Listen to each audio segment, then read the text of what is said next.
Peterson standing up for our fight. Raise the banners, let liberty reign. In the heart of America, break the chains. Wake up, it's time to claim our right. With Austin, Stephanie, we'll fight the night.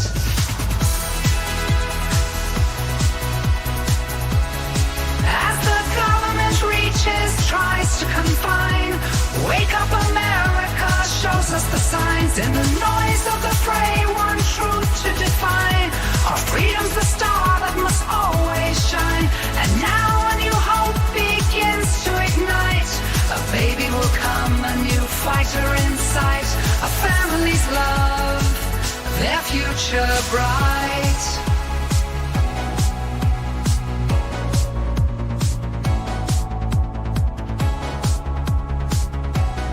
Raise the banners, let liberty reign. In the heart of America, break the chains. Stand with Austin and Stephanie too, for a future so bold, so brave, so true. Rally around, let the message ring clear. Build a future where there's nothing to fear. Together a force as their family grows, in a land where the free wind forever blows. Together we rise, our voices unite. Around Austin and Stephanie, champions of right. With hope in our hearts and eyes on the prize, we'll craft a world where freedom flies.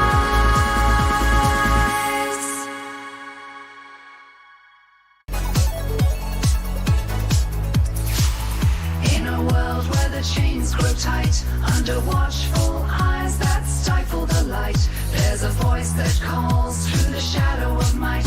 Austin Peterson standing up for our fight. Raise the banners, let liberty reign. In the heart of America, break the chains. Wake up, it's time to claim our right.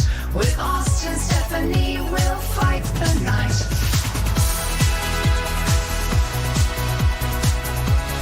As the government reaches, tries to confine, wake up America, shows us the signs. In the noise of the fray, one truth to define.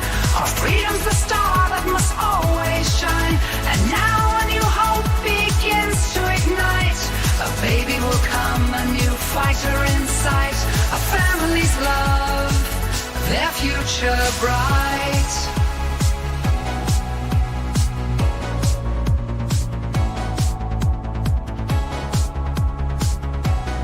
Raise the banners, let liberty reign. In the heart of America, break the chains. Stand with Austin and Stephanie too, for a future so bold, so brave, so true.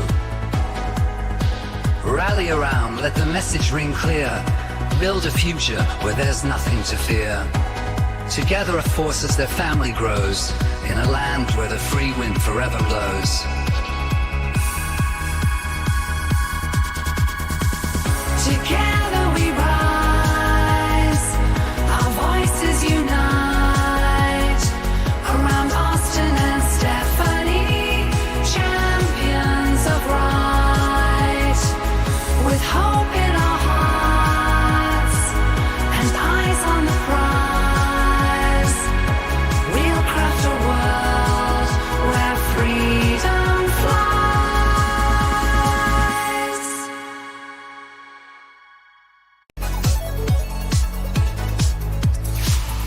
In a world where the chains grow tight, under watchful eyes that stifle the light, there's a voice that calls through the shadow of might.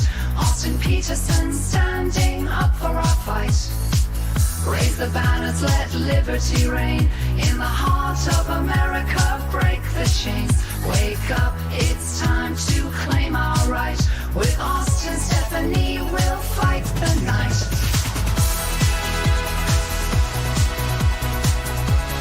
As the government reaches, tries to confine, wake up America, shows us the signs. In the noise of the fray, one truth to define. Our freedom's the star that must always shine. And now a new hope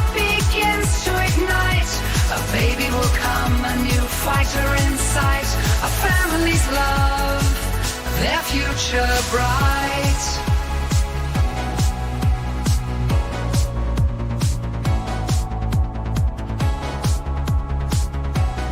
Raise the banners, let liberty reign in the heart of America, break the chains. Stand with Austin and Stephanie too, for a future so bold, so brave, so true. Rally around, let the message ring clear. Build a future where there's nothing to fear.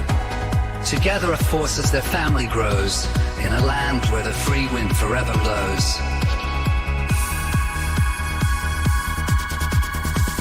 Together we rise, our voices unite, around Austin and Stephanie, champions of right, with hope in our hearts, and eyes on the prize. We'll craft a world where freedom flies.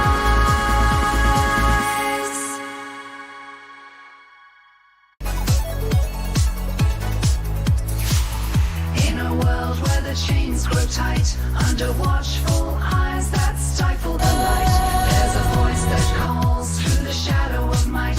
Austin Peterson standing up for our fight. Raise the banners, let liberty reign in the heart of America, break the chains. Wake up, it's time to claim our right. With Austin, Stephanie, we'll fight the night.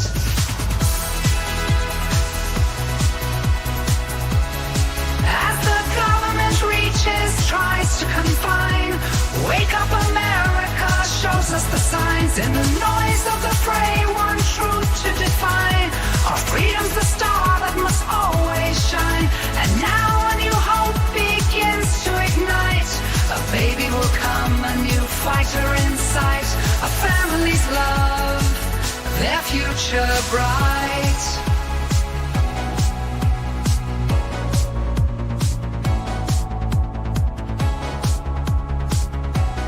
Raise the banners, let liberty reign in the heart of America, break the chains.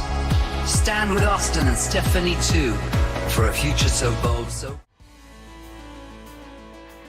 Good morning, Rise and Freedom. I'm Austin Peterson. You're watching and listening to the Wake Up America show at wakeupamericashow.com. Glad to have you here. Today is Monday, the 22nd of April.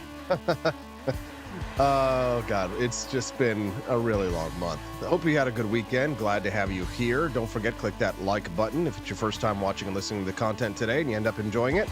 Make sure you hit that follow button before you leave today. We'd be glad to have you come back and join us on the regs. We are multi-streaming to multiple networks today. We got a lot to talk about. First, the latest polls, the top show this morning. Let's do a little check-in on the Biden versus Trump horse race. I've got some NBC and CNN polling, so I have some interesting numbers and analysis that I think you'll find fascinating. Bill Maher continues his ascent to conservatism when he took on leftist groomers on his show, Real Time with Bill Maher, over the weekend. I know. Somebody over on Twitter already said, well, he's just mad that they didn't kill the kids. Okay, yes, fine. I'm just loving watching Bill Maher's political evolution as he increasingly sides against the progressive left in this election year. You'll love to see it. And if you haven't seen that new documentary about all of the, well, shall we call it shenanigans that was going on during the Nickelodeon kids Renaissance shows of the 1990s and early aughts, maybe you don't want to watch it. It's disturbing. And my wife and I, we watched it over the last, sometime in the last couple of weeks. And well, Bill Maher took it on, and he says that a lot of people in Hollywood are talking about this documentary, outing a lot of these lefty groomers. We're going to talk about that, Disney, Nickelodeon, etc., in just a few minutes after we get through the polling. At 7:30 a.m. this morning, let's play a little political hot or not. Yes. Are you sexy enough to win an election? Now, I know what you're thinking, because the type of people who tune into this show probably are a little bit more keen to discuss substance over attractiveness or subsurface things. But here's the reality. if you are an attractive person, you're just more likely to win elections. I don't like this world that we live in, but nonetheless, it's reality. As a matter of fact, a lot of people claim that one of the major reasons why John F. Kennedy beat Richard Nixon is because of the advent of color television. John F. Kennedy looked young and handsome, and Richard F. Nixon looked weird and old and sweaty, and that's why Richard Nixon lost to John F. Kennedy, though he did go on to win later. But voter perception and bias actually matters. Attractiveness can impact how voters perceive a candidate's capabilities. Research indicates that physically attractive candidates are often perceived as more competent, trustworthy, and likable. Some of you know it as the halo effect. We're going to talk about that in the spirit of the rumors that are flying that South Dakota Governor Kristi Noem is on the short list to be tapped for Donald Trump's vice presidential pick. Now, some of you might remember the old Sarah Palin days, and it may not have helped John McCain get across the finish line with his VP being the kind of very attractive Sarah Palin at the time. And we say very attractive for politicians, right? But and obviously it didn't help me get elected, right? So looks can only take you so far. But we're going to talk about that in regards to Kristi Noem. We're going to talk about the halo effect, the cultural and contextual factors regarding a candidate's attractiveness. We're going to talk about it because whether you like it or not, you may not vote based on those factors. Listen, I know many of you, I voted for Ron Paul and Bob Barr. Decidedly not sexy, okay? What do you mean? What do you mean? Why are you booing me? Oh, okay. Yeah, I know. You're a sapiosexual, right? That means that you find people attractive based on how intelligent they are. Well, that's just not how most Americans work. So just get over yourselves because How dare you? most voters don't operate like that. So we need to think like a normie and we need to vote like a libertarian, right? Or at least a savvy libertarian, not necessarily a large L libertarian, but at least vote for liberty, if you will, right? Not necessarily who's the smokingest, hottenest. Here it is. Okay.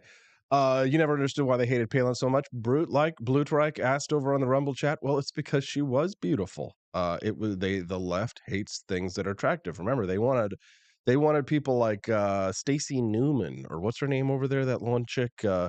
Stacey Abrams. Stacey Newman. She looks like Newman from Seinfeld. If Newman was What black. we know is that the attack on diversity, equity, and inclusion, DEI, is an attack on democracy. It's an attack on education. It's an attack on how our economy works.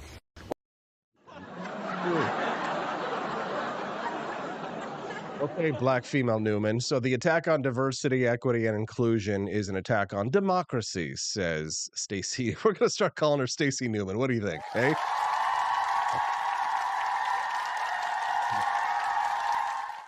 All right. Well, if you're just tuning in to the Wake Up America show, don't forget that the Wake Up America show has a text line. You can text us any day or night. Some people text us on the weekends, and we chat, and it's nice. You can send us a text at 573-319-1586. Again, that text line down at the bottom of the screen. My recommendation to you is, if you don't memorize phone numbers anymore, which I don't do, is that you program that into your phone so that you can hit us up later or at any time.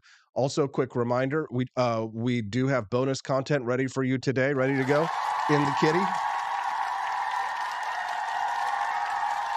And I'll share the details on that in just a second, but let me finish setting up the rest of the show. We do have two guests. Jeremy Ryan Slate is going to join us this morning at 8 a.m. He's an up-and-coming podcaster, a liberty-leaning guy just like us. He's going to talk to us a little bit today about the crisis of the American male. A woman they call the Oracle of Wall Street is coming out talking about the housing market, saying that she thinks there's going to be a crash in housing values by at least 30% because of men who are unmotivated, staying at home, playing video games. Oh, no! We can't have the men being unmotivated, staying at home and playing video games. We need them to man up and get ready and ratchet themselves up for their first divorce so that they can have a horrible life destroyed by the gynocracy. Yes, yes.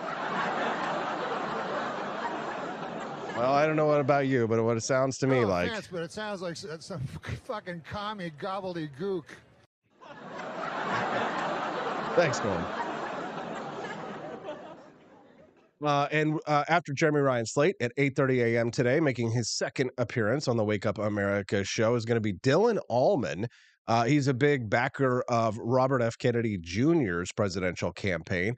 A new poll that shows an NBC poll shows that RFK Jr. might actually take more votes from Donald Trump than he would from Joe Biden. Now, mind you, it is only one poll, but being that Dylan Allman is ostensibly a liberty guy like us and is a big RFK supporter, he's going to come on there and sort of break down this analysis for us. So I'm looking forward to having Dylan Allman on today at 8:30 a.m. Central Time. It's going to be a great show. You don't want to miss it.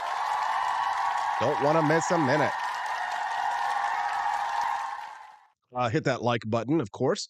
And real quick on the bonus content, for those of you who might not be aware, the way the bonus content works is that I produce a little 5-minute mini documentary every single day for the show. It's a bonus piece of content that you can unlock through either your Rumble Rant donations, YouTube super chats, or the best way to do it, I think, is to make a purchase at apforlibertyshop.com. If you head over to apforlibertyshop.com, buy a few boxes of coffee, everybody, and it's a win-win all around. You get boxes of coffee, you unlock that bonus content, and Austin and Stephanie get to put away a little bit more cash towards our upcoming little baby Hazel. Is going to be born here in just a few months.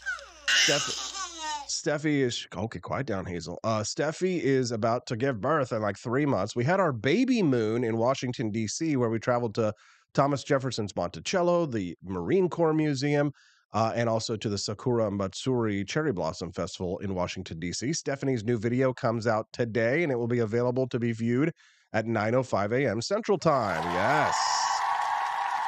Now, for those of you who know, Stephanie's new show, Hustling and Homemaking, is in its third episode. It's coming out today.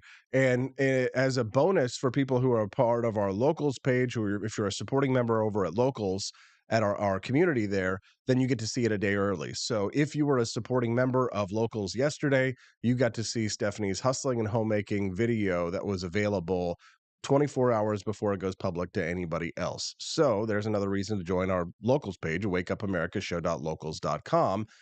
And it does go public today. Her new video goes public at 9:05 a.m. Central. So as soon as the show's over today, make sure that you check that out, either on our YouTube page, or we will set it to public over on our Locals page. So you can either watch it on Locals or on YouTube, depending on which you prefer. Some people hate YouTube. Some people aren't into Locals. You've got it in either spot, but you can get it a day early, and we're going to start doing content drops like that over on our Locals page. There you go. Okay. I think we've hit everything. Yes. Anyway, so good job on the, Stephanie on the video. It's amazing. You don't want to miss it. Make sure that you watch it. All right, let's get over to the numbers. Let's take a look and see how the head-to-head are looking between Trumpy and Biden. Erosion for Biden, and now you start to see it. Look at these numbers. Trump advantages on all of these traits. And I stop here because competent and effective, that was President Biden's, the crux of his campaign pitch back in 2020. And we actually polled this question in 2020, and it was basically the exact opposite. It was Biden with about a 10-point advantage over Trump. And again, same with handling a crisis. Biden had the edge over Trump. And how about this? It's the former president, the current president. We don't really see matchups like this. Well, now we can measure it. Who has the strong record as president? And again, Trump outpacing Biden on that front. And again, you got to mention this one too. Necessary mental and physical health. We asked this 4 years ago. It was a wash. It's now a clear liability for Joe Biden. So these are all troubling numbers for Biden. We talk about the erosion. Okay, so interesting. Here we have an NBC poll. This one is recent in the past week. Which candidate is better on these three measures? Handling a crisis, strong record as president, competent, and effective. Basically, Trump and Biden have flipped on these results, where you have Trump in the lead with a slight lead when it comes to handling a crisis. But when it comes to being competent and effective, this was Biden's strongest area from 2020's election. Joe Biden, now they've flipped, and we've got a massive lead on Trump on these numbers. Being competent and effective, Trump at 47%, Joe Biden at 36%. But listen, as somebody who's building a family here, a family man, got a baby on the way, I'm worried about the numbers, baby, not the numbers of the polls. I'm worried about the numbers at the grocery station and at the gas pump. Take a listen. There to are this. still troubling numbers in the poll for Biden. He trails Trump by 22 points on dealing with inflation and the cost of living. There are still troubling numbers in the poll for Biden. Right there, and dealing with inflation and cost of living, you have Trump at 52%, where the public is more confident that Trump will be able to handle the financial crisis, whereas you have Joe Biden at 30%. So 52% Trump, 30% Joe Biden. Not looking good for Joe Biden, but looking good if we'd like to see, well, a little bit more competency in our government. Wouldn't you like to see that? Now, listen, I know many people here are no fans of the uniparty, and I certainly agree with you. But unfortunately, compromises may have to be made every once in a while. We're not going to be able to get absolutely everything that we want out of our presidential candidates. If you wanted that, you could have voted for me in 2016, right? Lotrike just caught me. Did I say grocery station? Oh, gosh, sir. How dare you? Why? Lotrike, thanks for pointing that out. Did you see, by the way that they passed the Ukraine, Israel, somewhere else, billions of dollars aid bill over the weekend? Speaker Mike Johnson, I think he relinquished or he gave over the speakership to the Democrats for a brief period in order to using parliamentary procedure to pass a bill because he knew he couldn't get the Republican votes. So he had to work with the Democrats in order to screw the American people. It was just a disgusting display. And after it was over, they were all waving Ukrainian flags in the halls of Congress. It was just one of those moments when you really just feel not proud to be an American. And listen, I don't support Vladimir Putin. I think that he's a despicable tyrant and dictator. I don't think that we ought to be spending our American dollars when we're in an inflationary crisis as it is. I don't think we ought to be spending American taxpayer dollars on Ukraine. I don't think we ought to be spending American taxpayer dollars in Israel. I don't think that we should be supporting any overseas conflicts when we are struggling to be able to feed our families here at home. I am for America first. That's how I think.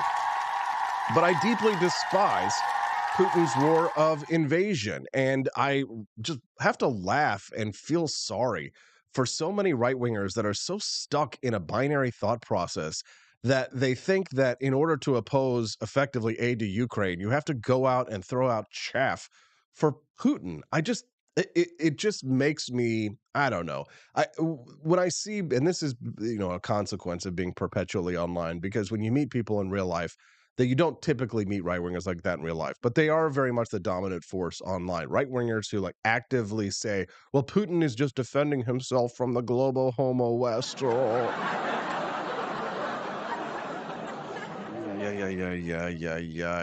And then I also deeply despise Hamas. And when I see right-wingers out there making common cause with the Ilhan Omar types in the world, it's just another thing that just...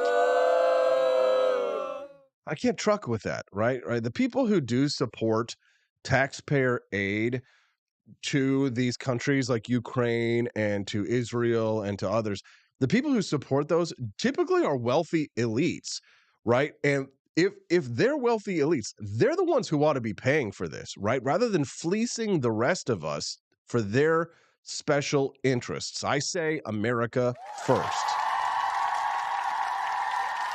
It doesn't have to be either or. I don't have to pick one side or the other. I can lay blame all the way across the uniparty, and I can also say that the fringe, psychotic, pro-Putinist right-wingers of the alternative media right now who have a dominant narrative, which is the reason why I think Tucker Carlson is pandering to them in his interview with Joe Rogan that I saw recently. I'm not even going to go through it and play it because I just think I don't have enough time to debunk all of the BS that I see, not only from the mainstream media, but from the alternative media as well. Guess what? If you're watching the Wake Up America show today, you're watching a show that doesn't believe the BS from NBC News or CNN or MSNBC or Fox News or anything like that. Yes, we will play clips from them and we will listen to what they had to say, but typically it's to debunk their BS. But guess what? I don't trust Tucker Carlson or Ben Shapiro's Daily Wire or Jordan Peterson or anything. I listen to all these guys, but that doesn't mean that I automatically trust everything that they have to say. And too many people. And now we all know that the left is completely uniparty, NPC, communistic, socialistic, of one mind, hive mind. But on the right, we also have a very strong collectivist mindset of people where they school like fish, right? And they get behind these people that are these rich elites in the alternative media. They don't care about you, right? They just have their own ideological bone to pick, and they're just going to pick their lane and they're going to run with it. Like, listen, I like a lot of what I hear from Ben Shapiro, and overall, generally, I like Ben Shapiro, but I think that his dual loyalty between Israel and the United States places him in a compromised position when it comes to a view that is truly pro-America first. Now, I recognize that there can be a difference of agreement when it comes to what is truly America first. But some people, especially neoconservatives, they will argue that by helping our allies financially, we are providing for American security. Well, I tend to disagree, and we can have a disagreement on that, and we can have a debate on that, and I would be curious to hear it. But then I also listen to, for example, Tucker Carlson, who is like the titular head of the America First movement when it comes to being online. And I'm listening to this interview with Joe Rogan, and he's talking about aliens and being spiritual beings on one hand, and then he goes off about how evolution is something that people just generally don't believe anymore. I'm like, what the hell are you talking about? But then I agree with him when it comes to funding for Ukraine and when it comes to funding for Israel. I agree with him on those things. But then he kind of ventures off into conspiracy theories about 9/11 and says Alex Jones called 9/11 before it happened, which, and then I'm watching Alex Jones and he's calling out the Nazis and the anti-Semites. And I'm like, I kind of like what I'm hearing from Alex Jones. Alex Jones is kind of like breaking apart from the America First alt-right movement by calling out Nazis and saying that he doesn't want to associate with them. And we're just living in a bizarro, bonkers world. I don't understand. So I'm just going to do the best I can to try and provide you with the least, like, biased reporting is what you're going to get from me. True. I'm pro-liberty, economic freedom, limited government. I have my own ideological bone to pick. Sure. Okay. So maybe that makes me a little bit hypocritical from what I said earlier. But I'm going to be honest with you, okay? It's not a grift over here at the Wake Up America show. It is truly what I believe, which means that sometimes some of the things that I'm going to say to you are going to clang on the ear, okay? Some of the things you're going to say are going to knock around inside your head and are going to not feel good, right? It's not going to feel good to hear some of the things that I say. That's how you know I'm being honest. Okay, when you ever you listen to an anchor and they're telling you, and you seem to agree with absolutely everything that you're saying, they're triangulating. Okay, they know what you want to hear. I know what you want to hear. I do. I know how to feed red meat to an audience, right? I've done it before, right? When I go out and I give speeches in public, I know what the audience is. I want to rock. I want to get up there and I want everybody to love me by the time it's over and rah, rah, rah, rah, rah, rah.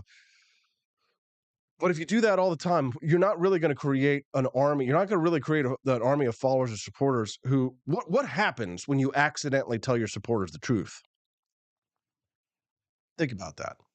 Okay, if I build an audience here for the Wake Up America show, and I'm building this network, and we do it, and we're not authentic to who we are, what's going to happen when somebody reveals the curtain? Like, you see what happens to like Steven Crowder and others, for example, when like the videos drop of them on their Ring cameras, and you have this idea of people on one hand, and I'm not picking a side in the crowd or stuff. I'm just using this as an example. But what's going to happen if we pull the curtain back and you're like, oh, Austin actually, beats Stephanie every night because she made macaroni and cheese and burnt the hamburger or something. I don't know, right? Being authentic, I think it's not a good short-term strategy because you don't get the clicks and you don't get the views because you feed people the red meat. That's how you get the big numbers, and you say the wild, crazy shit like aliens are real and spiritual beings and Also, the pyramids were built by aliens, and 9/11 may have been an inside job, and JFK. Go down every rabbit hole conspiracy theory and just go where the people want you to go and soothe and tickle all their little brain cells on everything that they want to hear. Right? You could do that, but then once somebody hears, it's kind of like people. Did you read what Tucker Carlson said in the about Donald Trump in his private text messages that came out from that Dominion lawsuit? Right, that kind of stuff comes out. But then, the funny thing is that it might just be better to lie to people in some sense. Like, maybe I'm wrong because, and I think about this a lot, because he didn't pay any price for that, right? He didn't pay any price for it coming out how he actually felt about Donald Trump when you actually read those texts, those private texts that came out of Dominion, because people, especially political animals, see no evil, hear no evil, speak no evil, right? So maybe I am stupid. Maybe I am doing the wrong thing. Maybe I need to lie. I don't know, but maybe it's just, I don't know. Drummer Goy, welcome. Blue Trike, Hammerlager, nice to see you. Welcome, Frickety. It's been nice to have a good conversation with you over the weekend. Quest Fanning says both suck. Not quite sure who's both. Quest Fanning says Putin is on the side of Russia. Biden is not on the side of our country. Putin over Biden, says Quest Fanning. Thank you for the donation. We appreciate you. That's $2 down towards our $60 goal of unlocking today's bonus content. Would you like to see it?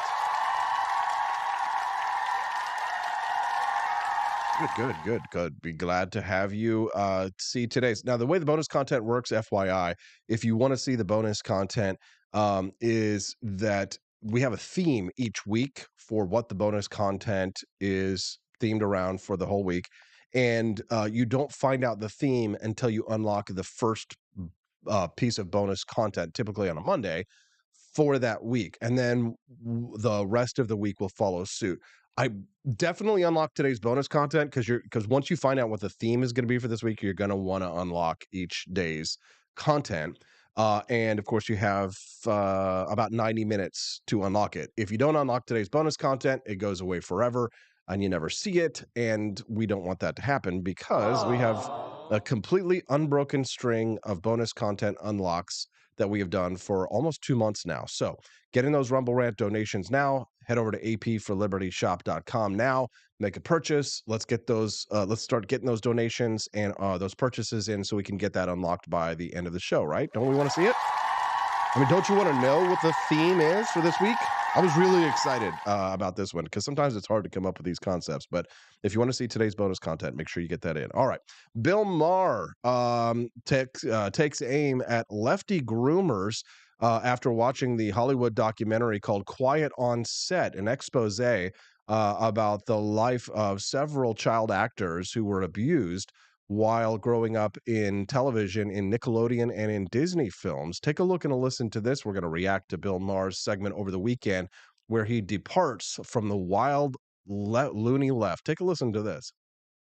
Finally, new rule. As one of the few people in the public eye who's gone through life and never had kids, someone has to tell me, why am I always having to defend them? I don't even like kids. Pause for just a moment. Now, this is obviously more mature subject matter. So for those who might be having little kids in the room, Bill Maher likes to use curse words, and we're going to be talking about some adult themes here. So I just wanted to warn you, in case you have little ones in the vehicle with you this morning, that there might be some curse words that he drops during this, and it is adult themes. So just wanted you to be aware. But I also think it's every adult's job to protect them. Absolutely. Have you all been watching the Max documentary called Quiet on Set? Yes, I have. And I like that Bill Maher said that because over the weekend, the meme went viral again of me from 2016 when I ran for president in the Libertarian Party's debate, where I had said that, no, you should not be allowed to sell heroin to a 5-year-old. And I got booed by some of the people in the audience. And it is because of my belief in taking care of children and protecting the rights and liberties of children that has separated me from many of the anarchists and certainly separates me from the far left, which is what Bill Maher is getting ready to take aim at. Dark side of kids' TV? OMG. Nickelodeon, it wasn't a studio, it was Neverland Ranch with craft services.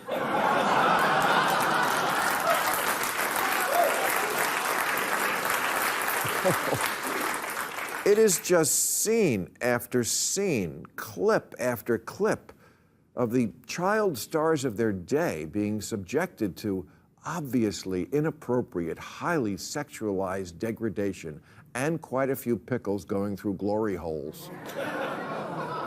I was grossed out, and I've gone camping with John Waters. I kid you, John, I love you. So I don't know if this documentary is the talk of your town, but it is out here because it didn't just expose a dangerous workplace. It also The Real Time with Bill Maher is filmed out in Hollywood. So he's talking about everybody in Hollywood is talking about this documentary and the culture of child abuse in Los Angeles, California. also exposed hypocrisy because it must be pointed out that when the evil governor of Florida was saying the exact same thing about kids and creepy stuff at Disney that liberals now find intolerable at Nickelodeon, he was dismissed as a hick and a bigot. But why would a kids' content factory like Disney be all that different than the one at... And isn't it fascinating that because DeSantis is going after child abusers, he's considered to be a bigot, like it's bigoted, which the left kind of is telling on themselves, right? What they're saying there by calling him a bigot is that there is a group of people of the left that are proudly or flaunting themselves as child abusers. And we all know that it's the alphabet people of Dave Chappelle fame. So by calling him a bigot, what they're really doing is telling on themselves, suggesting that the alphabet people are child abusers, which, you know, like my brother and many other people in the gay community have started to come out against the left for this reason. This is exactly why so many people are coming out against the alphabet people who are members of the alphabet people. There is an alphabet mafia, after all. Nickelodeon. A 2014 CNN report discovered that at least 35 Disney employees had been arrested for sex crimes against children, and in 2021, 35 Disney theme park employees were caught in these stings for child abuse. 35 employees. Disney child star Allison Stoner confessed she only narrowly survived the toddler to train wreck pipeline. The next year, child star Cole Sprouse told the New York Times that young actresses at the Disney Channel were heavily sexualized from an early age. You know, Willie Sutton said he robbed banks because that's where the money is. And the reason we find pedophiles in the Boy Scouts and the Rectory and kids' TV is that's where the kids are. DeSantis wasn't wrong, but we're so tribal now, the left will overlook child fucking if the guy from the wrong... Okay, well, there's obviously some bad language there, like I had said. Yikes. This is Shirley Temple. Some of you many of you should know Shirley Temple. This is Shirley Temple on Larry King talking about her experience in Hollywood. Take a listen. When I left Fox, I went to MGM for one picture. Thank goodness, only one. And when I got there with my mother, we were separated. She went into the office of Louis B. Mayer, and I went into the office of Arthur Freed. And he was going to talk to me about a movie he wanted to put me in. I'm 12 years old, you know. And I thought he was a producer, but instead he was an exhibitor. And I'd never seen anyone naked before, except myself. So I had no clue about what was happening. And so it struck me so funny, I laughed at him. And I laughed uproariously. I had tears, you know, and he got infuriated. And he said, out, out, out, go. Did you tell your mother? Well, I was very quiet. I went down and met her in the lobby of the administration building. She came out very quietly from Louis B. Mayer's office, and we walked hand in hand silently to the car, which was unusual. We got in the car driving home. I said, Mom, you won't believe what happened to me. And I told her what happened, and she got kind of quiet, and she said, well, you don't know what happened to me. And Louis B. Mayer wasn't as bad as Freed was to me. Have you tried it? He came on to my mother. And so we both decided that we didn't like MGM much. It was, you know, it was better at Fox. That was Shirley Temple talking about an incident in which she was abused. Let's get back to the Bill Maher clip there. I had seen that Shirley Temple clip recently. Party calls it out. Sure, Nickelodeon messed up Amanda Bynes, but the Mickey Mouse Club was where Britney Spears got her start, and she's perfectly fine. Why are you applauding? Why is the audience applauding that? And get this, after Brian Peck, who was one of the lead creeps at Nickelodeon, served 16 months in prison for the molesting he did there, Disney hired him. Not Yeah, this is true. So this Peck character is featured prominently in this documentary, Quiet on the Set. You can watch it on HBO's Max. And the guy served time in jail after committing child abuse, was a registered, you know what, offender, gets hired again by Disney to work on a children's show. I mean, this is happening now. These are the things that Hollywood and MGM studios, all of these big studios, they've been engaging in this kind of behavior for a very long time. They're only just now starting to see some retaliation, and even still, they're still able to protect these people, and these people are able to get actually jobs. to work on a children's series. Oh, for pedophiles in Hollywood, it's a small world after all. I don't understand the applause. And not just Hollywood. There are not Instagram funny. moms these days who are practically only This is deeply concerning here. This is another practice that you see where you actually, I mean, well, just watch. fansing their itty-bitty beauty queen daughters by having them wear skimpy bikinis and eat bananas to build social media stardom. They're called sharenters, a hybrid of sharing and parent. I call them pimps, a hybrid of pimp and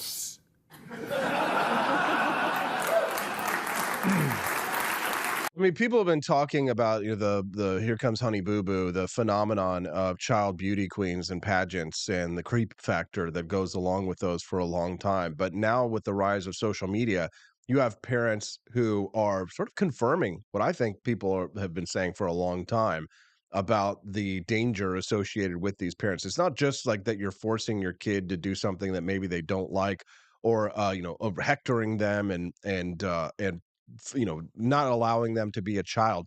I mean, what these parents are doing to their kids is borderline child abuse, and in many cases, I think it's well beyond the borderline. And people who believe in social justice have agreed this is wrong and this is bad, and exposing kids to an adult world of lurid costumes and garish makeup borders on abuse. Now, hurry up and get in the car. We're late for Drag Queen Story Hour. Oh, dude. You got to know his audience. He's got to have paid people in this audience who are sounding like this. Hear that? The ha ha ha ha ha ha. You can tell that the people who are in his audience, because you could not get an audience in Hollywood right there to applaud for something like that or to laugh for something like that. I want you to hear him after this punchline again, and I'm just going to let it play through. Listen to the audience. Those people are paid, or they're his producers out there to gin up a reaction, obviously to laugh at his jokes, which I don't know. I mean, while they might be funny or cute, and I would say they're more cute than funny, I don't think any of this stuff is funny at all, actually. Listen to the audience and the way they react. Lurid costumes and garish makeup borders on abuse. Now, hurry up and get in the car. We're late for Drag Queen Story Hour. Yeah, that's ginned up. Yeah, that's ginned up. There's maybe they've probably got a laugh track and an applause track that's small, that goes underneath what's going on. It sounds like there's probably really 5 or 6 people who are clapping, and that's going to be the people who are the writers of the show, the producers of the show, who are out there ginning this up. But an audience in Hollywood would not be laughing at that, because their agenda is to take children to these drag queen story hours as a way to normalize behavior that's not normal. Not that there's anything wrong with being a drag queen, but maybe it's time to admit that sometimes Drag Queen Story Hour is more for the queen than the kids. Boom. Damn, right. Now that deserves applause. He's not going to get applause for that. Drag Queen Story Hour is more for the drag queen. It's not for the kids, right? The kids don't need to be exposed to that. The kids don't need to be exposed to that at all. But it's about assuaging the mental health problems of men who were not loved by their parents, and so they act out in society, and their insecurities cause them to demand that society accept them, that societal acceptance. And we see this in these drag queen story hours. This is because of their poor mental health and their inability to cope with being outcast from society because of their behavior, their lewd behavior, and to bring this into public and to try to normalize it. And then you have these liberal left parents who are mostly suburban soccer mom type people who are easily bullied into supporting the current thing, and drag queen story hours are the current thing, so they bring their kids to these things, and it's disgusting. And here Bill Maher continues to call it out, and good for him. Sure, kids love a clown, but does the clown have to have tits?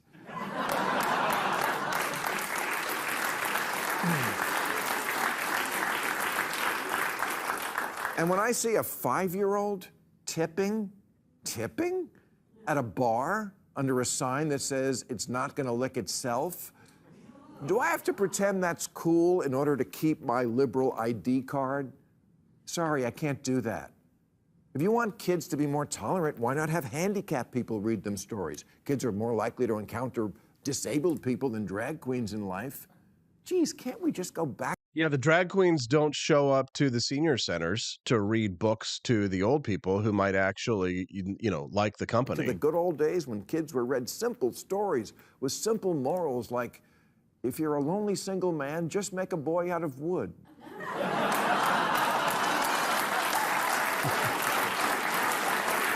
Now that's funny. That's funny. I've said it before, wokeness is not an extension of liberalism anymore. It's more often taking something so far that it becomes the opposite. Teaching kids not to hate or judge those who are different, great. Proud we got there, all for that. But at a certain point, inclusion becomes promotion. And contrary to current progressive dogma, children aren't miniature adults wise beyond their years, they're morons.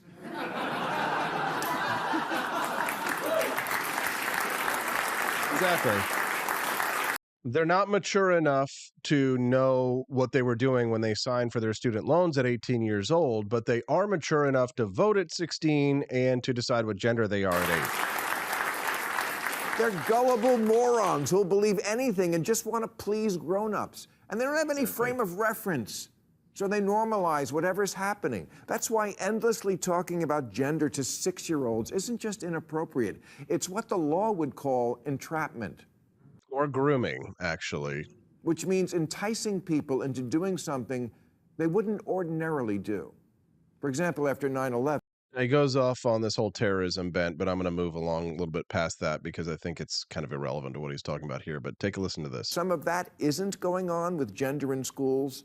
You're not watching enough TikTok videos.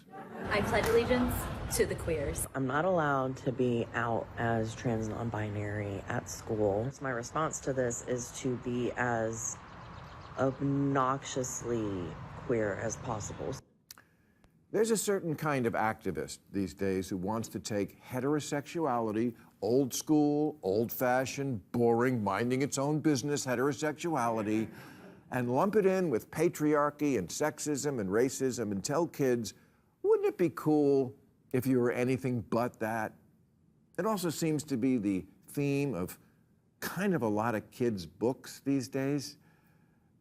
I never used the phrase gay agenda because I thought it was mostly nonsense, and it is, mostly. But a director for Disney Television Animation did say after she was hired, the showrunners were super welcoming to my not at all secret gay agenda. I was just wherever I could, just basically adding queerness. No one would stop me and no one was trying to stop me. Look, I'm all for adding queerness wherever. I put some in my drink before I came out here tonight.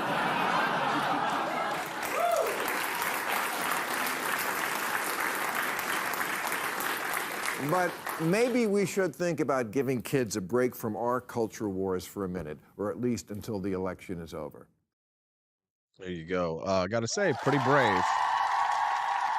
Don't agree with all of it, but it's brave for Bill Maher to come out there and say these things, and it's making him no friends amongst the left. And in an election year, you would think that the left would be trying to unify. Well, they're just as divided as us right-wingers. What did you think about that? Love to hear your thoughts. Send me a text at 573 573-319-1586. Again, that's 573-319-1586. You guys ready to play a little bit of political hot or not this morning? What do you say? Papa Peterson, my dad, just texted in this morning, says he's listening to us on the radio. Well, on the radio, Dad, I don't know how I'm not on the radio, but I wonder how you're listening to me. Glad to have you here, Dad. Thanks so much for tuning into the show. I think he meant on Rumble, but we're glad to have my dad here. I think my dad would be very happy if Donald Trump picked this woman to be vice president. Kristi Noem making some news these days, being on the short list to be potentially picked for Donald Trump's vice presidential pick.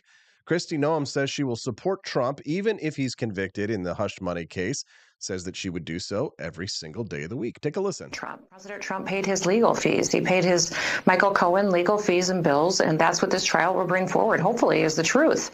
What a ridiculous case that this is, and that it's based on the narrative today that is coming from a man who is proven to be a liar. So I'm hoping that this judge makes the right decision. I'm hoping these jurors can come in and be unbiased, and we'll let this case go forward in a swift manner that allows President Trump to get back on the campaign trail.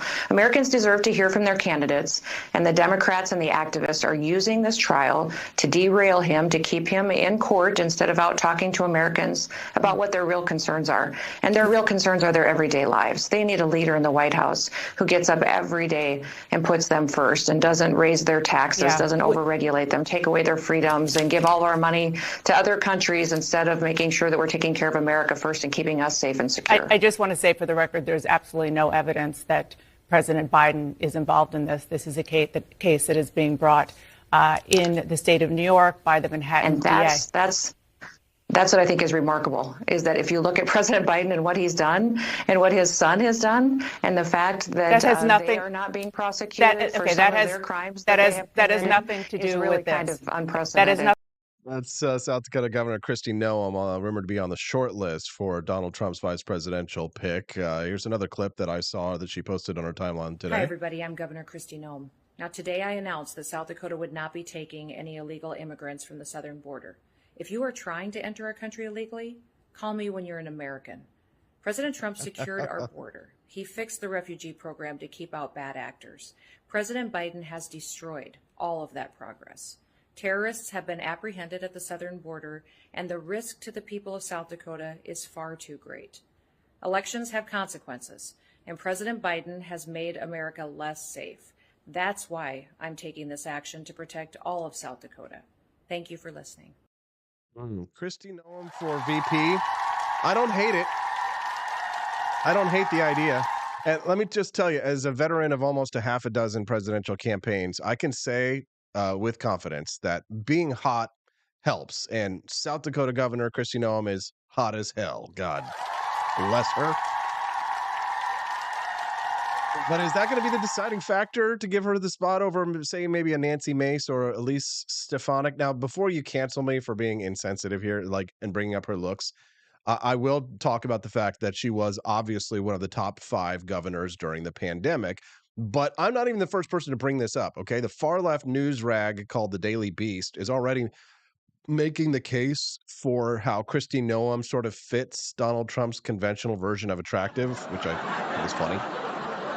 Listen, being hot matters, okay? I was there at a political conference in 2008 when John McCain's announcement of Sarah Palin for VP went out. The first response from the mostly male crowd there was, who? And then when her picture came up on the TV screen in the bar, some drunk intern raised his martini and slurred, "She's hot." And that made me mad, actually, because not because I'm some beta male or anything like that. I'm not offended by that, but it was because my preferred candidates, Ron Paul and Bob Barr, were not hot. Okay. And don't tell me this isn't important, okay? Don't act like this isn't something we should talk about plainly and openly, because when it comes to the impact that being attractive has on a candidate's success, it absolutely matters. And plenty of political science has actually been done on how much being tall or attractive helps win a campaign. Now, maybe not in Sarah Palin's case, but still, in Missouri, we have this candidate for Secretary of State. Her entire shtick is that she's a surly, hot Latina, and she burns leftist books with a flamethrower, and she goes for angry jogs in tight tracksuits. Now, what does that have to do with secure elections? Right? That's the job of Secretary of State. Has nothing to do with that. Doesn't matter. I am a spicy hot Latina, and I support Donald Trump. Latinas for Donald Trump. Yo voy a votar. Latinos por Donald Trump. I need to get that song pulled up. I need to put that in just in my stream deck so I can just hit that button, Latinos por Donald Trump. Anyways, what does that have to do with secure elections? Hell if I know, right? But she's probably the only candidate for Secretary of State that anybody in Missouri could actually pick up out of a lineup and say, yes, that person is running for office, and I have seen her lovely face in my Twitter feed and in my dreams. Yes. Our new friend, Dad Bod Baboon over at Rumble. Welcome to the show, Dad Bod. Glad to have you here. He says it works both ways. That has to be the only reason anyone votes for Newsom. Yes, it's true. Actually, when I was running for Senate here in Missouri, I went and gave a speech to a group of high schoolers, and the high school girls were all like, Josh Hawley, he's so dreamy.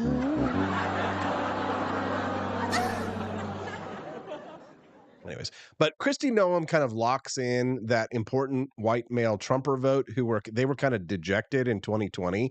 He lost some of his base in the 2020 election, and they stayed home.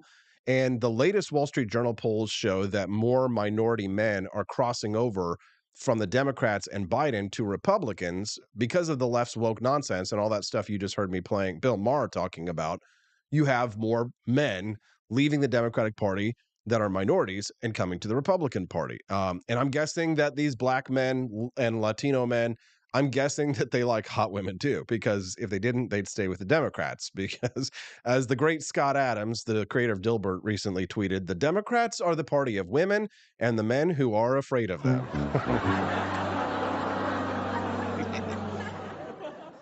Now on to the substance. Pandemic governor rankings were a big deal in 2020. Now, maybe that has diminished in 2024 slightly, but it will matter if Noem takes the VP spot. She may not have been number one, but she was definitely top 5. Now, she initially did try to pass pandemic restrictions, but she was overturned by her state legislature. Then she acquiesced to the will of the people, and she realized that COVID restrictions were a mistake, and she became a pandemic warrior for liberty. Not very many people were with us in the early days, if you remember. Even Governor Ron DeSantis was not with us in the early days of the pandemic. He was actually passing executive orders in Florida too. So the list of friends of freedom and patriots who were right the whole time are very small, but you're also looking at one of them right here, right now. Or listening to one. Like my dad hanging out with Mario in the car. Mario, sorry you had to hear all of that conversation about what's going on out there in Hollywood, my friend. Looks like somebody just bought a couple of boxes of coffee over at apforlibertyshop.com. That's good to see. That helps to unlock the bonus content.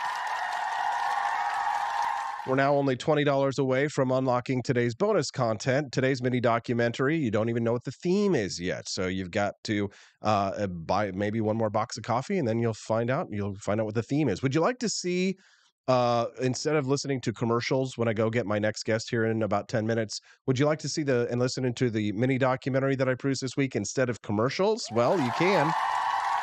Somebody just needs to go to apforlibertyshop.com and buy a box of coffee this morning. Stephanie also has produced a bunch of awesome new products over at apforlibertyshop.com, like some beautiful George Washington cork coasters, which if you buy those, that would unlock the bonus content. So we only need $20 more raised over either through Rumble Rants or through a purchase at apforlibertyshop.com. So if you want to see the mini documentary instead of commercials, highly recommend that you do that now while I finish this piece that I wrote over at Human Events talking about why it matters that Kristi Noem is hot. And now we're talking about the substance of the matter, though. So like DeSantis, she became an early critic of many of the pandemic restrictions. Rolling Stone attacked her as the COVID queen of South Dakota, and they claimed that her efforts ravaged the state, right? And those articles are still up. Mind you, about the left talking about how the right is killing grandmas and all these things, and people have forgotten about it. I haven't. Have you forgotten about these? I don't think you have. Still seem to be lots of roping steers still going on in South Dakota, just like there's plenty of, you know what, you can guess at Rolling Stone. It's queers.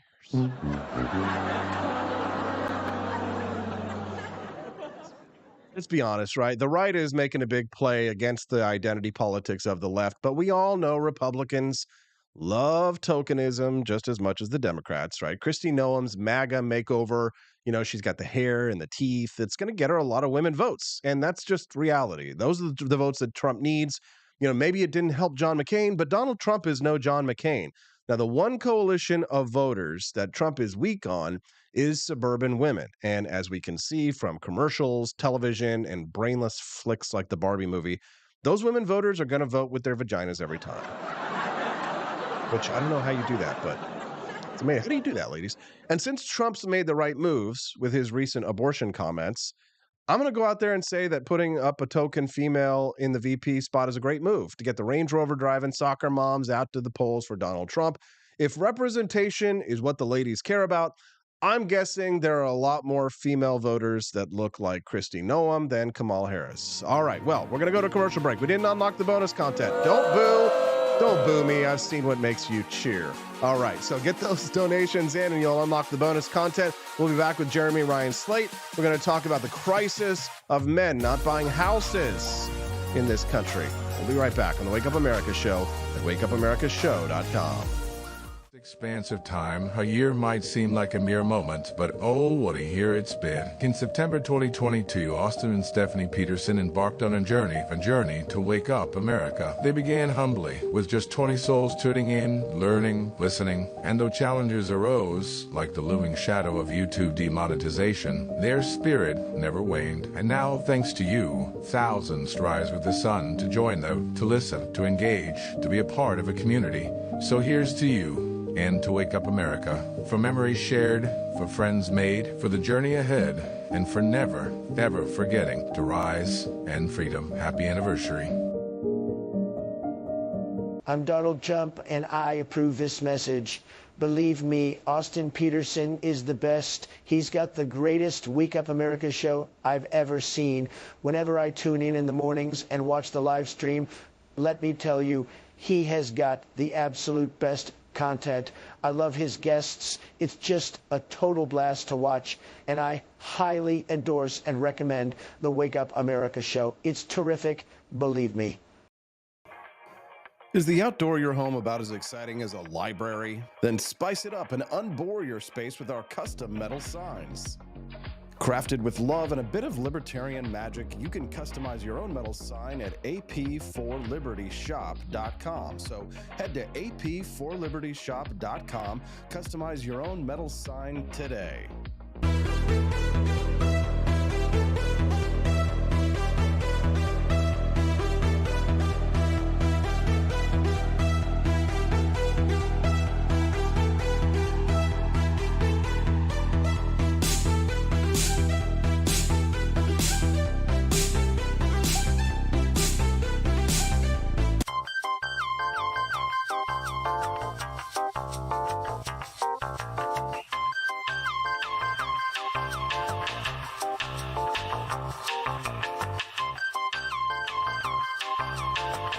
Welcome to a world of vocal discovery at Peterson Voice Studio.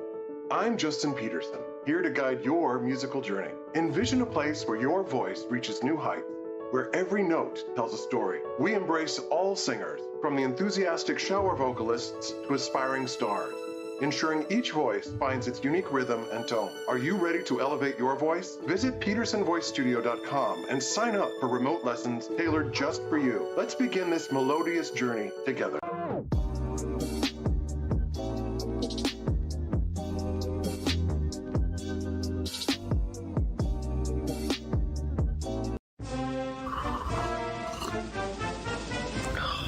Tired Tired of spending your hard-earned money on woke corporations that don't share your pro-freedom values? Fed up with sipping liberal lattes and progressive cappuccinos? Introducing Founding Flavors from AP for Liberty Shop. Get your day started with Washington's Revolutionary Roast. As robust and principled as the man himself, this blend is the shot of energy heard round the world. Or maybe you want to taste the fervor of freedom with Adams's Patriotic Perk. It's as dynamic and balanced as the U.S. Constitution, sure to awaken your spirit of liberty. For the aficionados, we've got the Jeffersonian Java, a complex mix of flavors that speaks volumes about your refined tastes. And don't forget Betsy's Liberty Lullaby, our decaf option, crafted with the same care and dedication Betsy Ross put into our Star-Spangled Banner. This blend lets you enjoy the taste of freedom anytime without losing sleep. No woke beans here, folks. Just pure, patriotic, pro-freedom flavors brewed with love for liberty. So why compromise your principles for a cup of coffee? Stand up for your values, perk up your patriotism, and start your day the American way.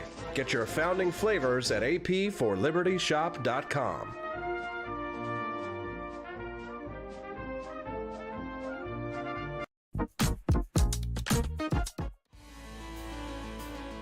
Good morning. Rise in freedom. I'm Austin Peterson. You're watching and listening to the Wake Up America show at wakeupAmericaShow.com. Glad and thankful to have you here. Looks like we got featured on Rumble, so we get a nice big audience today. Nice to see everybody here. If you're watching us for the very first time, I imagine that many of you probably just discovered us because Rumble decided to feature us up there on the front page. If so, it's your first time and you enjoy the content. I hope that we can earn your follow here on this channel. So make sure that you click that follow button before you leave today if you enjoy what we're talking about and you'd like to come back and join us. The show schedule is every Monday through Friday from 7 to 9 a.m. Central Time. So Monday through Friday, 2 hours of live Liberty talk in the mornings. It's a great way to start your day. We hope that we can even entice you to become a regular guest. We've got great content, great news, and awesome guests. Like my next guest, Jeremy Ryan Slate, fresh from a trip to Paris, France, joining us live right now. Good morning, Jeremy. How are you today, sir? I'm doing great, man. I'm glad to be here with you. And I got a text from you not too long ago. You're like, hey, my text messages aren't going through. I'm like, because I'm in France. So great to be back, man. I thought that I had finally done something to offend you entirely and that we were not friends anymore because it said that your messages were being blocked. So I didn't know if because I do say some inflammatory things online. So I just wondered, but I'm glad that we can still communicate. Jeremy, you're the host of what says on your timeline here, the CYOL podcast, correct? Yes. Okay, good. We're going to talk a little bit more about that later. But this headline that I saw yesterday, I thought you would be really good to talk about. It's the crisis of the American male, specifically related to comments that were made by this woman that they call the Oracle of Wall Street. Her name's Meredith Whitney, and she says that young single men living at home and playing video games are behind the crisis of the American male, and she predicts that home prices will fall by 30% because young men are staying at home, smoking weed, and playing video games. What's your reaction to this headline? I think it's really a late stage empire situation because I think if you look at it, men have been emasculated for years. They've been told, it's not okay to be a man. It's they've been very feminized in a lot of ways. The idea of, going out and conquering your world is looked down on. And I think when you look at it, it's very similar to what I've been talking about this for a bit, what Rome experienced in its late 3rd century. So if you look at it in the 3rd century, we're talking around 250 to 280 AD, they had 15,000% inflation. They had a massive immigration problem, and they had crumbling central power. To me, that sounds very similar to what we're dealing with now. And when you look at it, men don't see a reason to reach for more. And when they do, they're told not to. So I think that's the real situation we're in we're in a late stage empire situation where men aren't told to reach for more. So what are they going to do other than watch TV and smoke pot? Now, Mrs. Sandman, or excuse me, Mr. Sandman over on rumble.com says they hope the price drops. Crap, play more games if that happens. Yeah, I mean, the market is out of whack. Obviously, the rates of interest right now are driving people to stay in their homes and not sell. So we have a two-pronged problem. On one hand, you have high interest rates. On the other hand, you have we have a lack of new housing being built. And there doesn't seem to be a lot of political will behind doing that. So there's a lot of, it sounds to me as if the blame is being put on the shoulders of the people who have been told to take a back seat rather than on the elite overlords who control central bank interest rates and then also control the wheels and levers of power who don't allow new housing to be built because not in my backyard, say a lot of people. But it's the men's fault though, right, Jeremy? Well, I think if you look at it, it's the way central bankers always do everything, right? Like the Federal Reserve, which is not federal and has no reserves, is basically just a cartel set up by banks to protect themselves from losses. So what are they going to do when, the economy is not going great? Well, they're going to put interest rates that are more favorable to themselves and not to people that are looking to buy. So it's so interesting how bankers are very good at blaming other people, especially white males recently. And it's just quite interesting throughout history. If you go back and look, a lot of problems can be traced to bankers, but they own the media, they own politicians, so they're able to put laws the way they want, they're able to set interest rates the way they want, and they're able to tell you it's your fault. So I think it's quite interesting when you look at it historically. Well, and then they say it's our fault, but then they're also enshrining into law and the rules of diversity, equity, and inclusion. So they're actually doing end runs to avoid hiring people like yourself and myself and putting them in positions of power. But yet, if we are in charge, that's a problem because we screw everything up, and therefore we need more women and minorities into our jobs. But then if we stay home and then we do what they say, which is to disengage and we smoke pot and we play video games, then we're not contributing to the pot. So they really it appears as if they want white males like ourselves to make just enough money to finance all of the dreams of the minorities and the women that need to be put into the positions of power and work hard enough to ensure that they're protected and that their lives are secure and taken care of while we stay at home and do our jobs and keep our mouths shut, but don't smoke pot or play video games while you're at home because then you're not being productive and contributing overall to the tax base. Is that about right? It's right, but also at the same time, I think the thing people don't consider is how demeaning it is to women and minorities, right? Like they're saying that these laws have to be set up this way because for some reason these people can't achieve. And I think that's totally unacceptable as well. So I think we need to be putting everybody on the same playing field here, play by the same rules. And I think when you start doing these things to the economy, that's why we get these situations we get, right? Like we get 2008, we get um, Boeing doors falling off of airplanes and things like that. I think we need to give the best people the best job. We need to not look at their color, their race, or their gender. And if, it's a white male, great. If it's not, great as well. But I think to give somebody a leg up just because of who they are, like that's also unfair.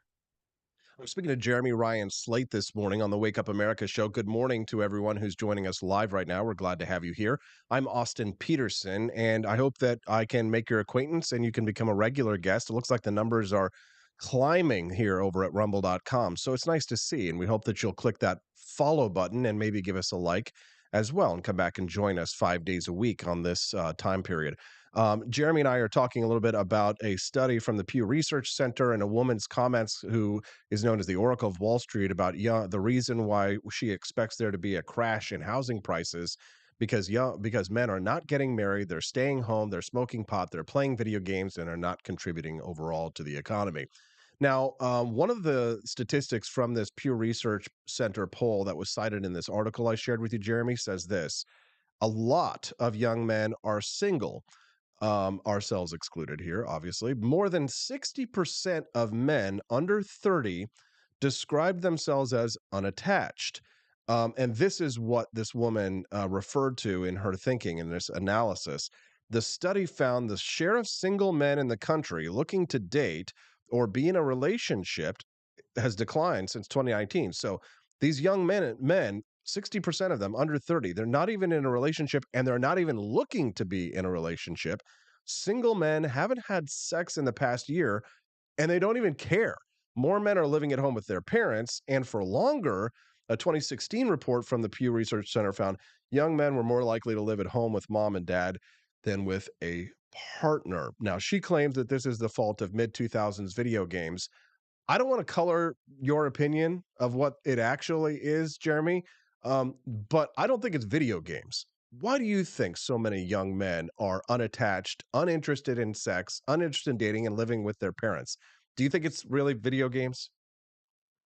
I can't tell you the last time I played a video game first and foremost, but I am married and have two kids with a third on the way. But looking at it, I think gender ideology is a big part of it. Because when you look at it, in the trans movement, a lot of the people that are transitioning are actually women, and it becomes this kind of contagion of groups of women transitioning together. So you're having this issue, you're having men being told, through the Me Too movement and things like that, that men are pigs and whatnot as well. So they're disincentivized to form families, and women are disincentivized to form families as well.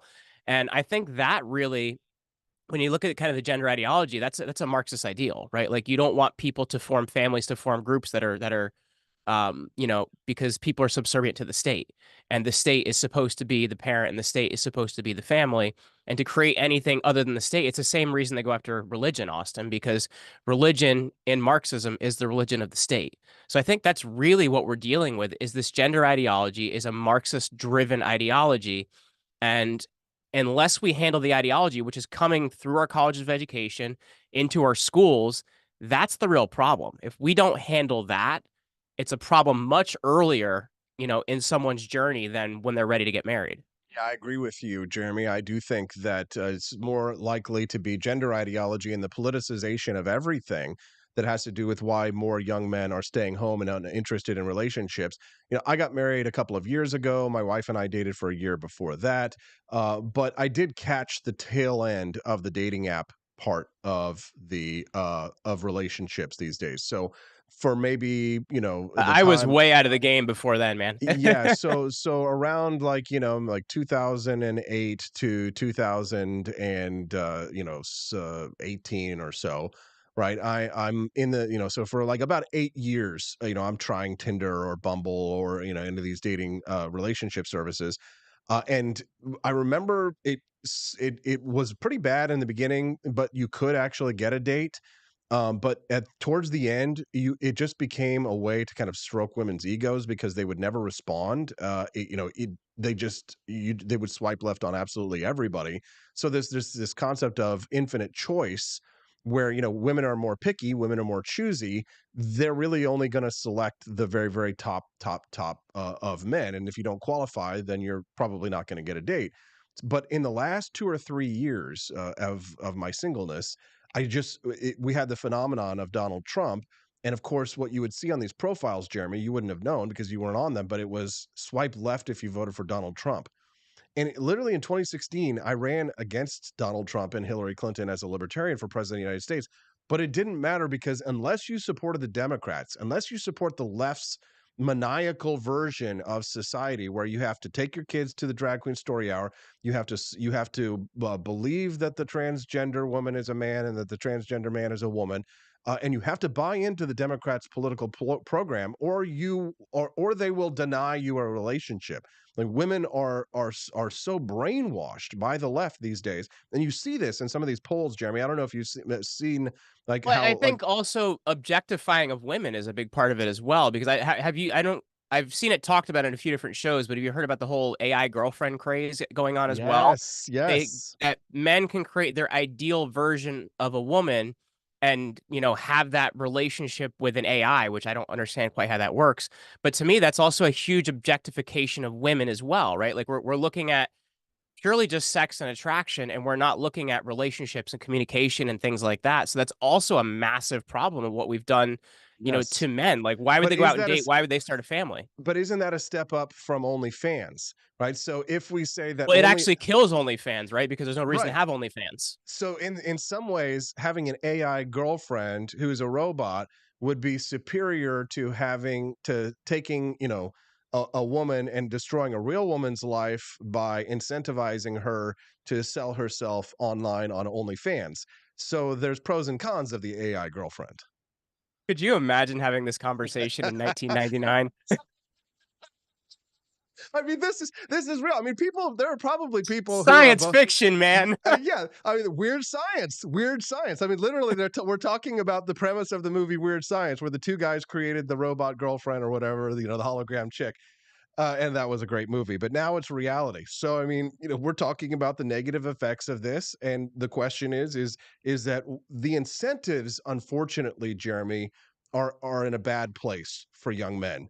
They're not incentivized. If you're not incentivized to do something, then why would you do it? I mean, just horniness alone is enough for some men to go out and try and get a relationship. But it's not everything. I mean, I think people just don't understand the male brain. For a long time, we were kind of indoctrinated or brainwashed that all men care about is sex. But there really is a lot more. There is a more complicated thought of what men actually want out of a relationship, isn't there, Jeremy? There is, and I the thing I'll say too, Austin, is like I said, I have a 3-year-old, a 5-year-old, and one on the way. Like I love being a dad as well, and I think that's something that we're totally forgetting is like, I've chopped wood with my kids. I go out to the barn with my kids and we get the eggs. Like we do work together. Like I think being a dad is also really important as well. And this whole movement just destroys all of that. If you're just tuning into the Wake Up America show, good morning. I'm speaking to Jeremy Ryan Slate. He's the host of the CYOL podcast. We're talking about comments that were made by a Wall Street finance guru about how she believes that the housing market will collapse by 30% because young men are staying home, playing video games, and smoking weed and not engaging in relationships or going out there and dating. So, how do we create an incentive for young men to get out of their parents' basements, go out in the real world, actually invite, a women out on dates and be able to achieve this? Because at the moment, the incentives are not in a good place for young men. How do we change that, Jeremy, to something more positive? Well, part of it is economic, right? Like we need to incentivize achievement again, right? Like we shouldn't be taxing people for trying to make more money and building a business. I think that's one part of it. But the other part is cultural. Like we need to get back to being a spiritual nation. We need to get back to building families. We need to get back to community. And I think that's really what it's all about. As social media and the internet and everything has gotten more prevalent, we've forgotten what it's like to be social, right? Like we're so social that we're not social at all. So I think we need to get back to community, get back to local level, get back to that. But also we need to incentivize achievement, man. No more awards just for being on the damn T-ball team. We need to be okay with winning and be okay with losing, right? If you lose, it should be something that teaches you not to lose next time. But I think we need to incentivize winning and we need to get back to building community. I think that's what it's all about. Okay, so what, we need to organize more Sadie Hawkins dances in our communities, right? I mean, like, what does that really look like, Jeremy? I mean, from a big picture perspective, you're right, but how do we actually build communities in this environment? Well, I think part of it, as I mentioned, is getting back to going to church, man. Like I think we've disincentivized that, and that was, if you look at through the American Revolution and through things since then, that's where people met. That's where they had conversations. That's where they got together. So I think we need to look at getting back to community events where people are involved and are communicating and not just sitting on the internet. I think that's a great start. The rest of it is also getting back to, handling education. I think education is ruined right now. We're homeschooling both of our kids, and we've had a lot of success with, math and letters and spelling to our almost 6-year-old. So I think that's great. And also our homeschooling is done through a homeschool group. So it's a community of other parents as well. I think that's what it comes back to, getting involved in your community in different ways. And, also if we're getting back to achievement, I think that is a big part of it.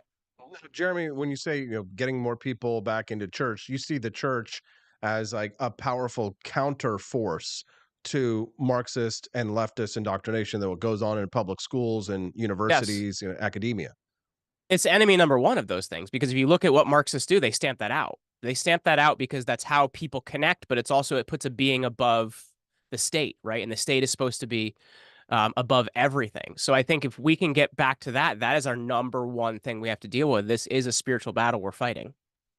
Okay, well, I mean, I think a lot of people would probably agree with you about that, Jeremy. And certainly you've offered some really good insight here. We've only got a few more minutes left on the show, but I'd love for people who are tuning in right now who are curious to learn a little bit more about yourself, if you wouldn't mind sharing just a little bit about your podcast and what you're working on these days.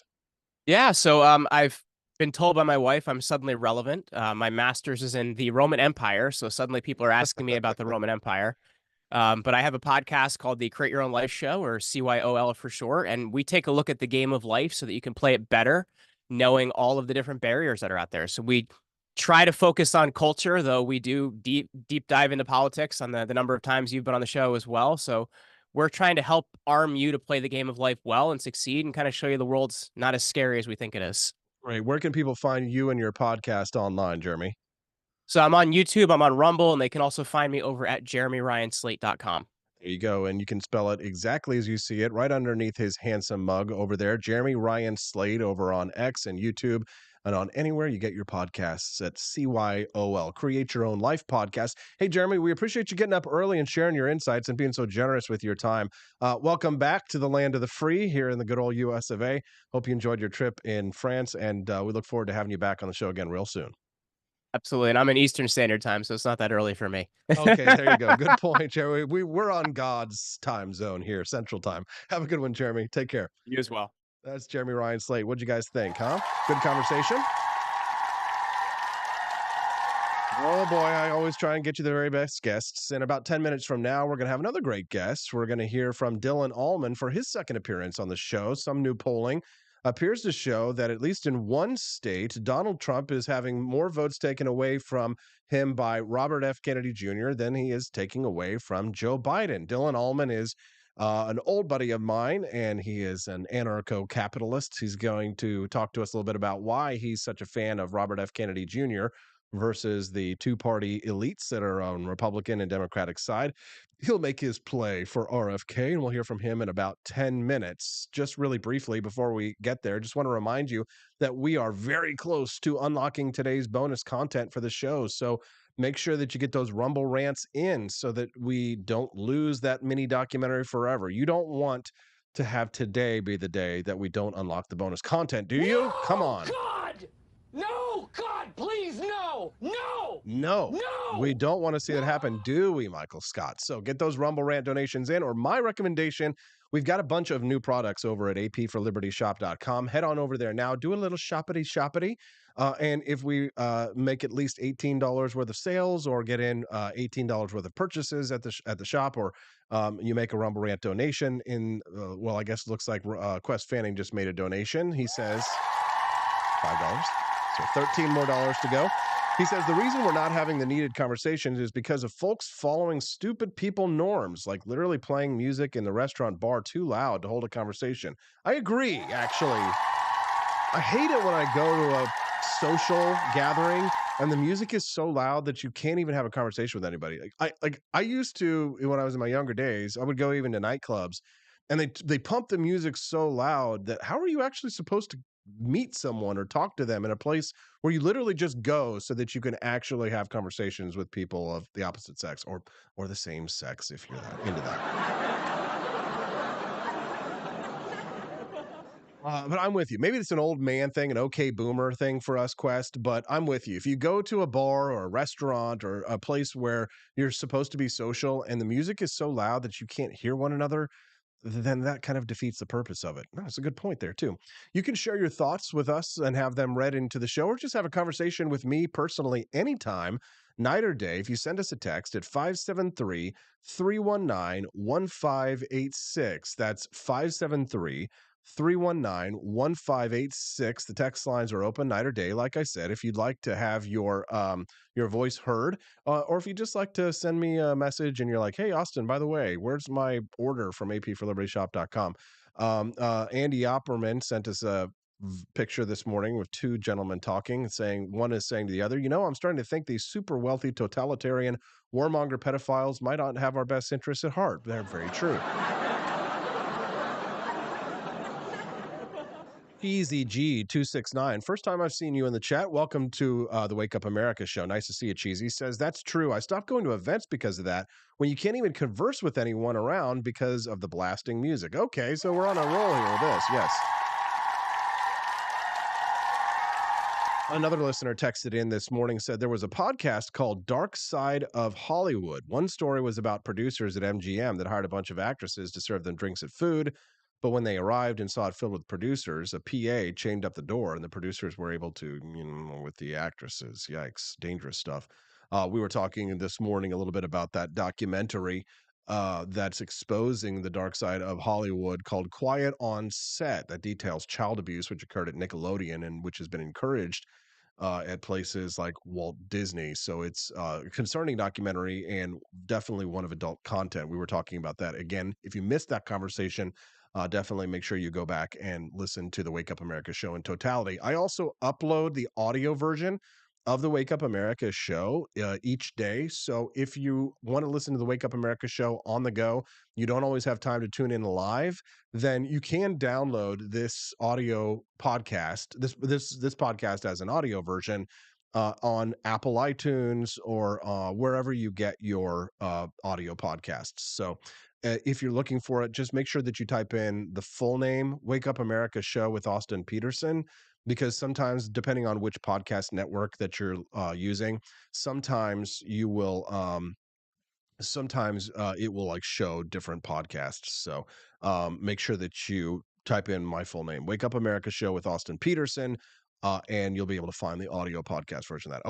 Okay, we ready to rock? Okay, so now, I know you guys don't want to watch commercials, as you'd rather watch the bonus content. So in the next couple of minutes, might be a good time or a good idea for you guys to make a purchase at apforlibertyshop.com or just donate $12 on the Rumble Rant stream or over on youtube.com, because if you do, then you guys are going to be able to watch the bonus content rather than watch commercials. And I know you guys would much rather watch commercials, wouldn't you?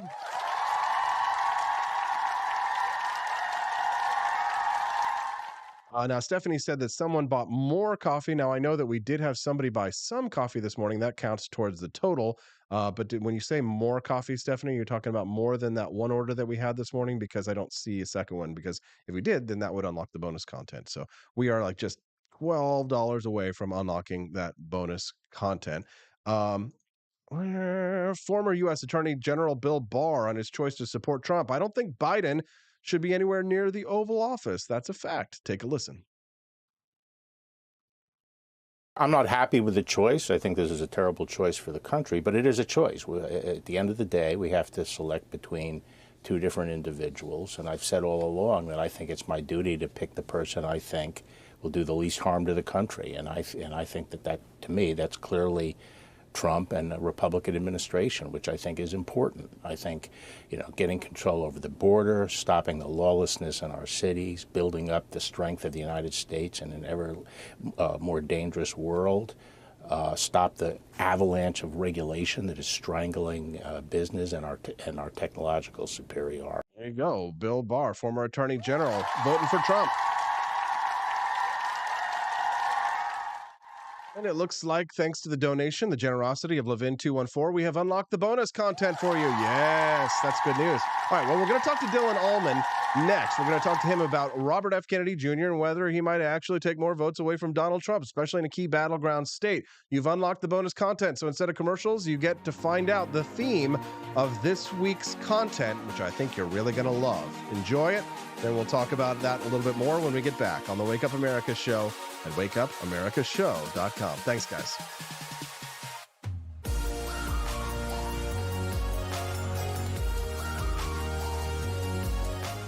Wake Up America show bonus content looks at conspiracies that were actually real.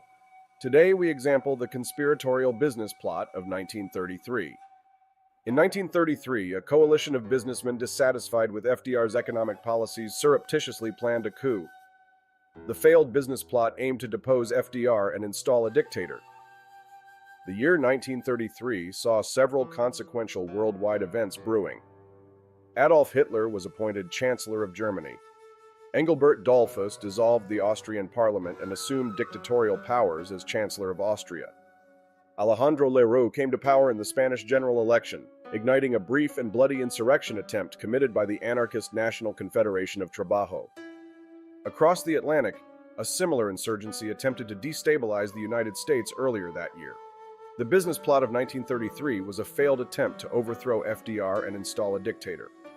And it was not led by a fringe group of working-class radicals, but covertly bankrolled by a Wall Street coalition of affluent businessmen.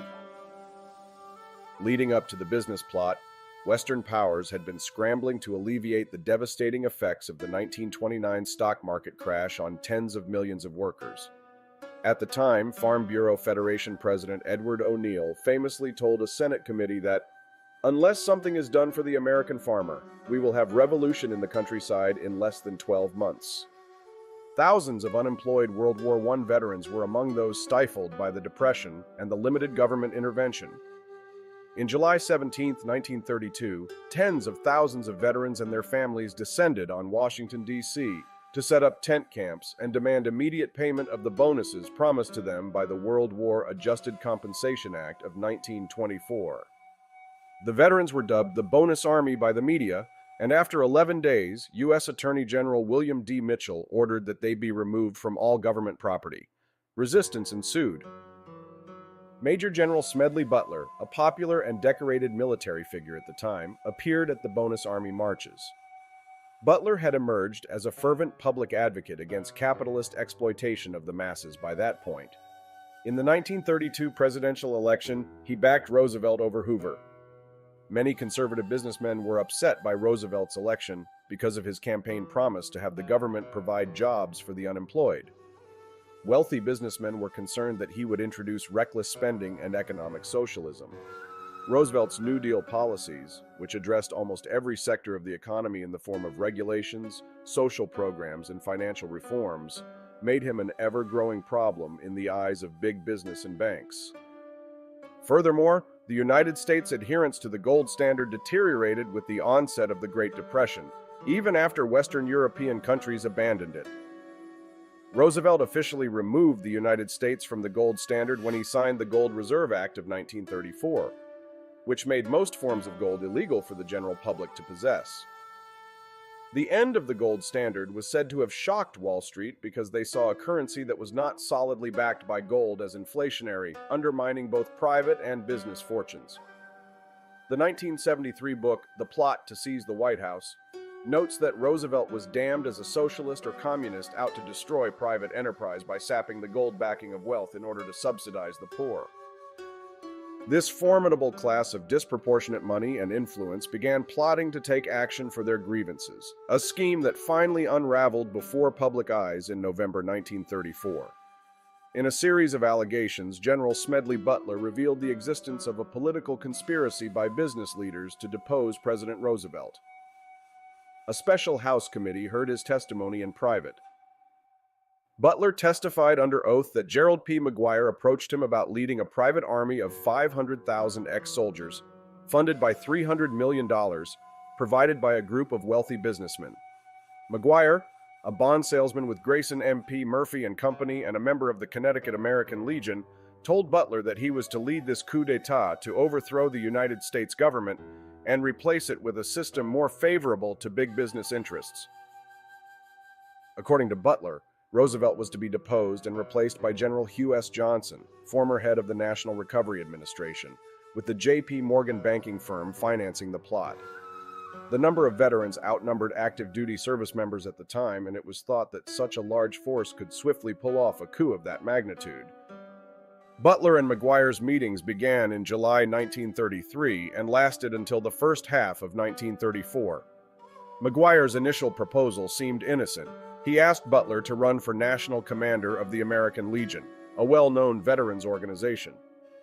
When McGuire steered the conversation toward getting the American Legion to pass a resolution in favor of restoring the gold standard, Butler's suspicions grew.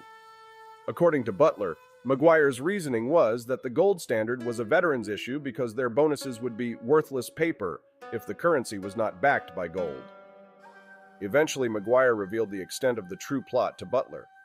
In return for his participation, Butler's mortgage and his children's college education would be paid for.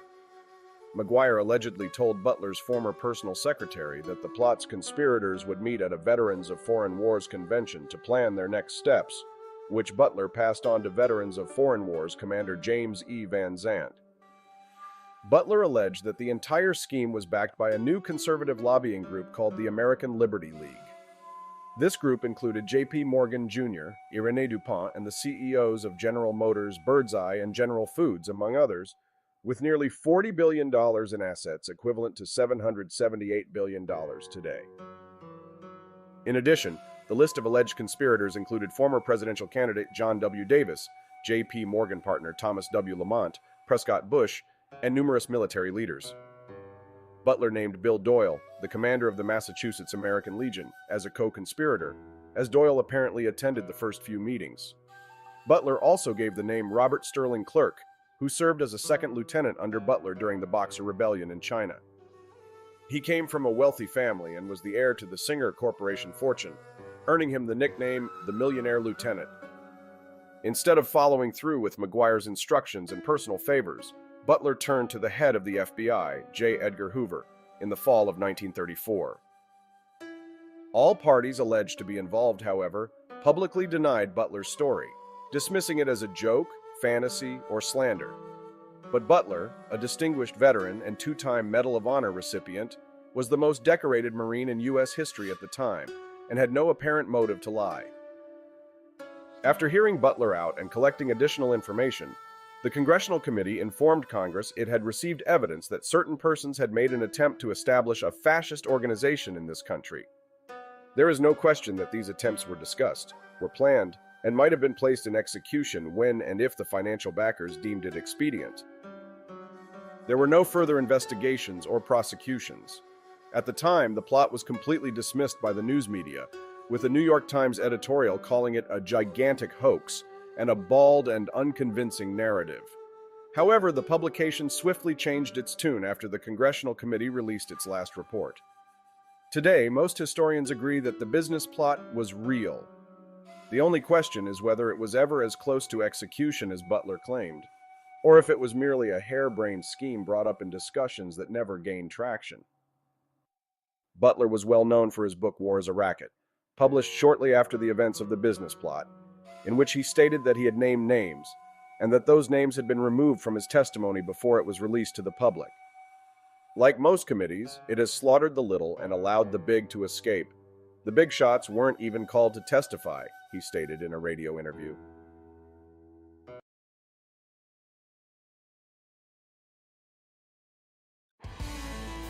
Good morning, everybody. Rise and freedom. I'm Austin Peterson. You're watching and listening to the Wake Up America Show at wakeupAmericaShow.com. Yes. So this week's theme of the Wake Up America Show's bonus content that you just viewed, conspiracies that were real. I just got back from the U.S. Marine Corps Museum at Quantico out in Virginia, and I got to introduce my lovely wife, Stephanie, to the story of Smedley Butler.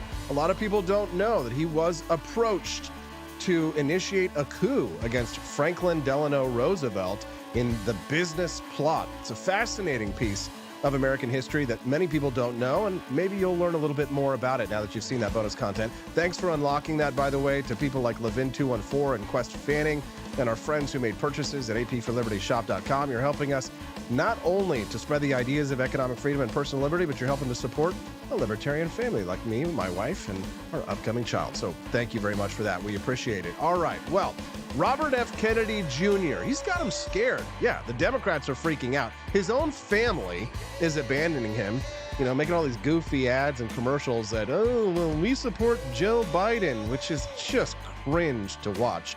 And the Kennedys have been cringe since 1963, not going to lie. But Robert F. Kennedy Jr. says some things that I like and I agree with. Not everything, but you know what? We're not going to get perfect in this election. And if Robert F. Kennedy Jr. makes a splash, it's certainly going to be a historic year. Dylan Allman, he's a buddy of mine. He has been, I think Dylan and I have known each other for since, God dang, Dylan Allman. Let's just get him on the show here and find out. Dylan, good morning, brother. How long have we known each other? Since like 2015, so almost 10 years. So 10 years, very long time. Well, Dylan, we're glad to have you here. I see you out there sort of singing the praises of Robert F. Kennedy Jr., so I thought you'd be a good guest. So thanks for coming back. I think today's your second time on the show. I sent you this headline, says RFK Jr. candidacy, now this is from NBC, hurts Trump more than Biden, NBC News poll finds. Your reaction? My reaction is I'm not really surprised.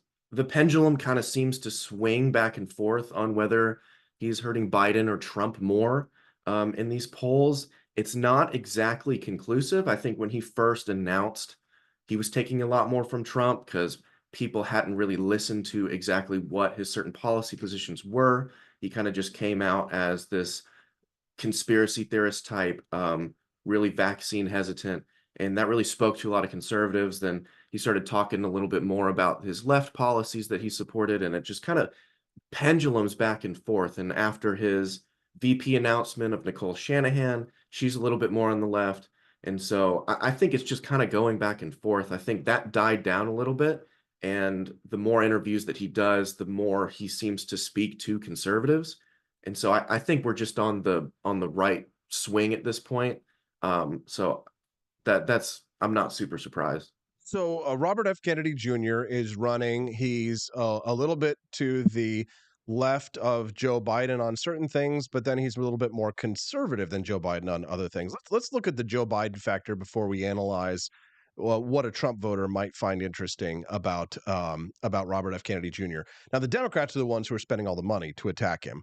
The Democrats are the ones who are terrified. The Republicans aren't really that afraid. A poll like this, they'll probably see as an outlier, and they'll dismiss it until it starts to become a pattern. So, what is the appeal of Robert F. Kennedy Jr. to a disaffected Democrat? What does RFK have that Joe Biden doesn't? Well, I think a disaffected Democrat will look at Robert Kennedy and say, there's this guy that is coherent. There's this guy who is talking about all of the issues that they may have had in the past with the DNC, just the lying and the inability to be transparent about anything, all of the corruption, all of the anti-democratic practices that they've gone through, with rigging their primary elections and whatnot, and see Robert Kennedy as somebody who, similarly how people saw Bernie Sanders back in 2016, somebody that is just open and honest, a good person, someone that they don't think is going to lie to them or be corrupt. I think that's died off a little bit with Bernie Sanders because his hypocrisy is kind of shown recently. But I think that he kind of has a very similar factor in that I don't think it's very specific to policy positions, although there are people that are, one issue voters on certain things, and we may or may not get those people on board with RFK, but I think that that's generally the idea. There's also a nostalgia factor to it, wouldn't you say? That probably some boomers that are lefty boomers, hippies from the 1960s and 70s, that kind of remember the Kennedys fondly. And when they see Robert F. Kennedy Jr. out there making waves, he does sort of smack of his uncle and of his father. And the advertisement that came out during the Super Bowl was, a nostalgia callback. So there might be like a sentimentality to it too, right? Yeah, I absolutely agree with that. I think it brings back a lot of nostalgia, a lot of memories of when America was great, per se. I actually think one of the main themes of RFK's campaign is Make America Great Again. He just doesn't say that because obviously that has different implications when the connotations, yes. Right, connotations, right. So I think that's definitely true that he invokes this sort of nostalgia for the Kennedy name. I think also a lot of his environmental work back in the day, going after corporations and these big agencies for what they've been doing to the public. I think he was an environmental lawyer hero back in the day. I think there's probably a good amount of left type support from that as well. Okay, well, that's interesting, Dylan. So we have an idea now of why some, left-wing Democrats might be peeled away from Joe Biden to RFK Jr. and have illustrated that nicely. What are the issues that might compel, as this poll has kind of shown from NBC, what are some issues that might compel people who would typically vote for Donald Trump to instead cast a ballot for Robert F. Kennedy? I think a lot of the Trump base are people that are more or less feel like they have been disenfranchised from the system as a whole. Um, they may consider themselves to be Republicans in a sense, but they don't seem to identify with the Republican Party and definitely don't identify with the Democrat Party. And so Trump was always that anti-establishment type, the I've been disenfranchised from the system. And so they kind of gravitate towards him because he says the bombastic stuff. Uh, People don't like him. The mainstream media, the establishment types don't like him. And I think that they're not super happy with what Trump was able to accomplish, the things he did, the things he said while he was in office. And I think that Robert Kennedy is kind of a breath of fresh air for them because he hasn't had the opportunity to not to go into office and not succeed. He also says a lot of the same anti-establishment stuff that Trump had said in the past, and he comes off as a very genuine, principled, honest type. Something that Trump doesn't have a lot of qualities with. A lot of times it's clear that Trump's main principle is kind of just for himself and whatever is going to continue to further his political career, which I mean is fine. I mean that's how most politicians are. But I think that that's kind of that main drive for people kind of starting to consider RFK over Trump because he kind of hits all of those buttons. And he also has a lot of very specific policy positions that he talks about that Trump didn't particularly succeed on, particularly with the vaccines and pushing that narrative. That was a big one, and I wanted to zero in on that because if that would be my guess, is that many of the people, if they're not voting for Donald Trump, but they would have done so before, they're probably not going to Biden. If they're going to RFK Jr., I would think that the vaccine would be one of the big reasons, like Operation Warp Speed. Can you zero in on that? Yeah, so I think that that is definitely a big one, mainly because, and I think it's indicative of kind of a larger issue here, is not only did Trump kind of fail in that respect, and Kennedy really shines a light on that, but Trump's inability to accept the fact that he failed on that front and to accept accountability and to say, hey, I may have been wrong, but let's try to fix this in the future. I won't be wrong again. He kind of just continues to double down. And I think that disillusions some people in that, oh, I don't think he really cares too much about me. I don't think he really cares too much about this. I think he cares a little bit more about being right, and not looking bad and, admitting that he's wrong. And that's something that RFK is very, very familiar with. And I think that sort of honesty and transparency really brings a lot of people in because you just do not see that very often with politicians at all.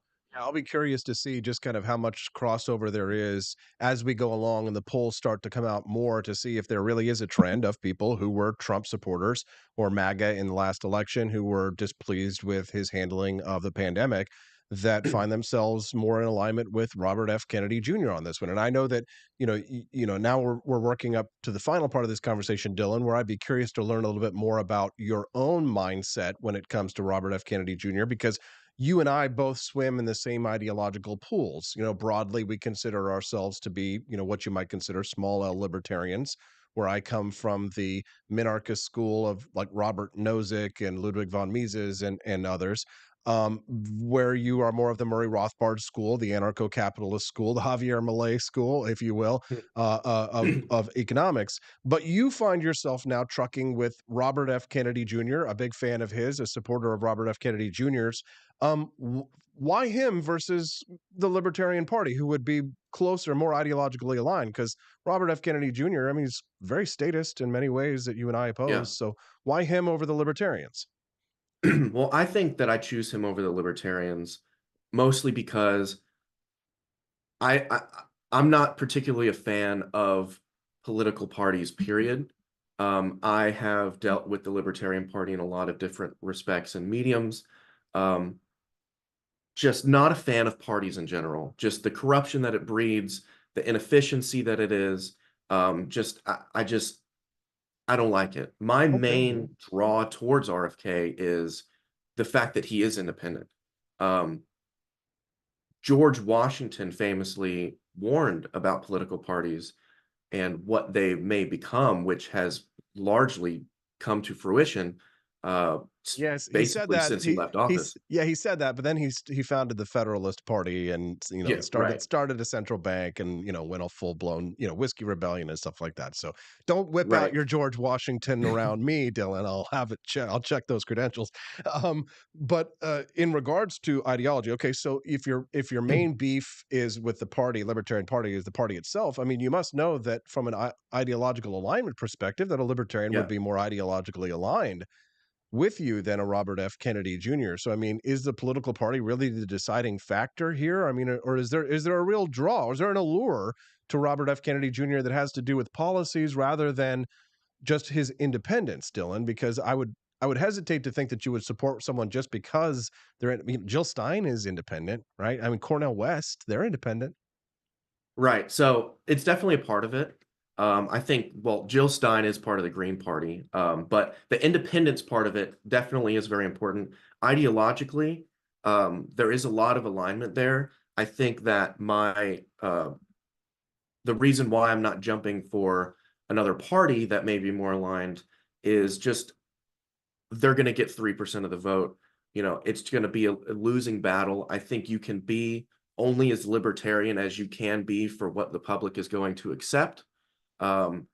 Clearly, the public was willing to accept way more libertarianness in Argentina, and that's great. But that's not something that is practical in the United States. So Robert Kennedy seems to have the best libertarian positions on all of the important issues that I care about. For example, I mean, one of my favorite things that he talks about is his just relentless support for cryptocurrency and Bitcoin, something that Joe Biden doesn't even know what it is. Donald Trump has been completely against it until very recently, where he said, "Oh, I don't know if I would keep it or not." Like, that doesn't inspire a lot of confidence in me.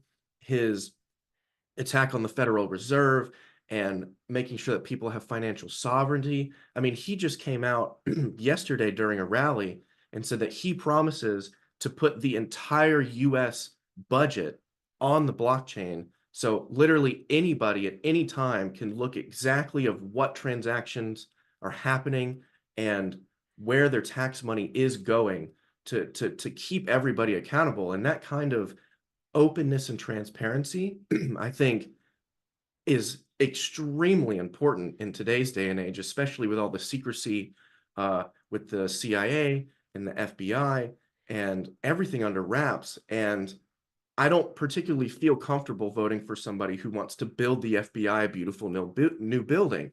I want someone who I'm not listening. I didn't hear that. I didn't hear that.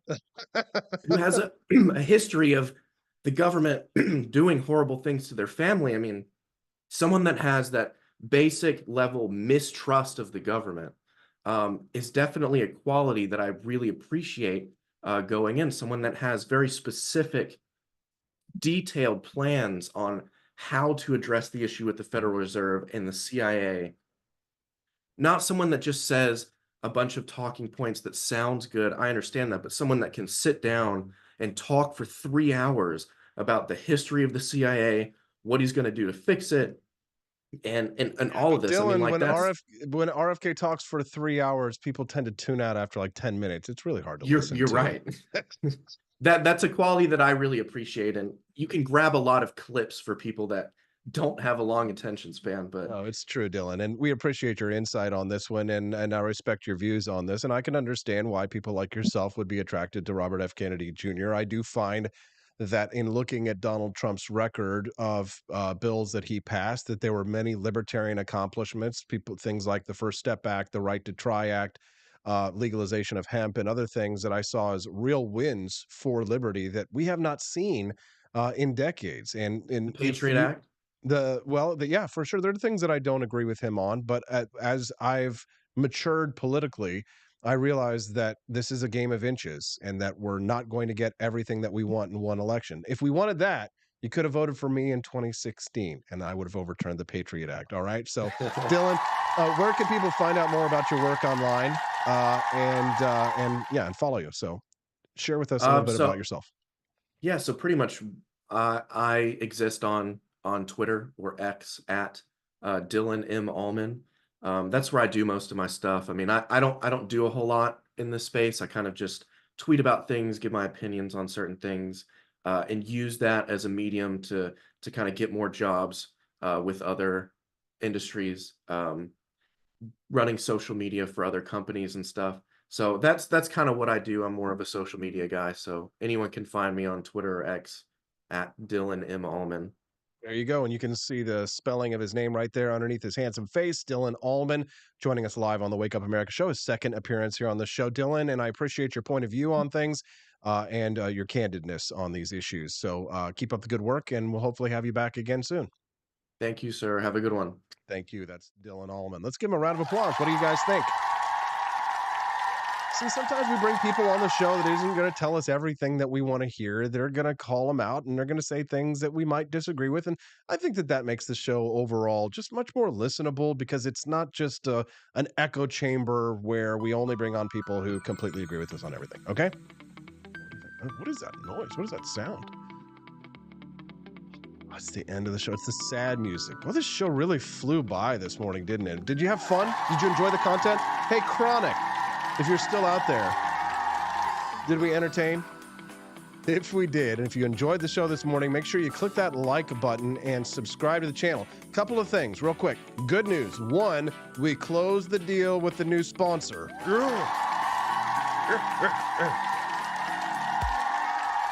So that means we need to sell.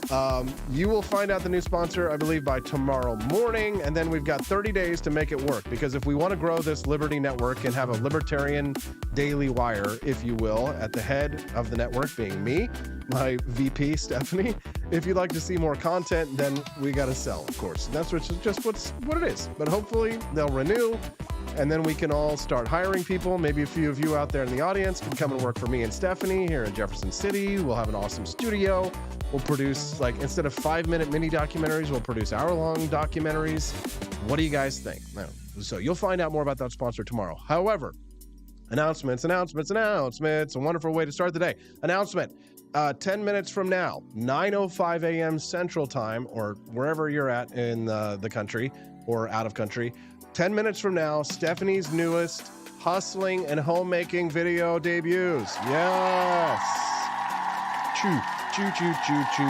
Kermode Bear is already saying, okay, Austin, who is getting my money? You will find out tomorrow, Kermode Bear. But all I'm going to say is that if we end up doing well for this sponsor, the Wake Up America show is only going to be one of many shows.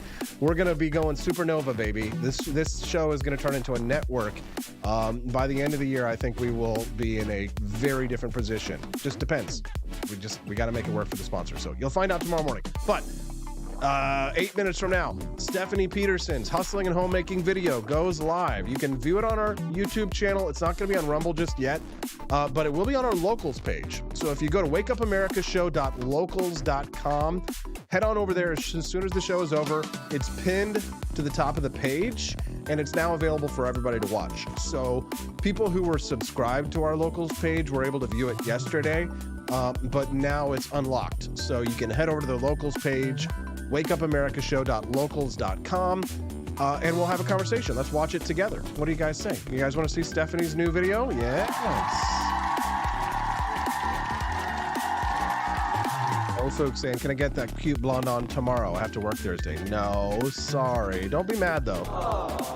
All right, so head on over to wakeupamericashow.locals.com, view the new video, or to youtube.com/AP for Liberty, and that debuts 7 minutes from now. Okay?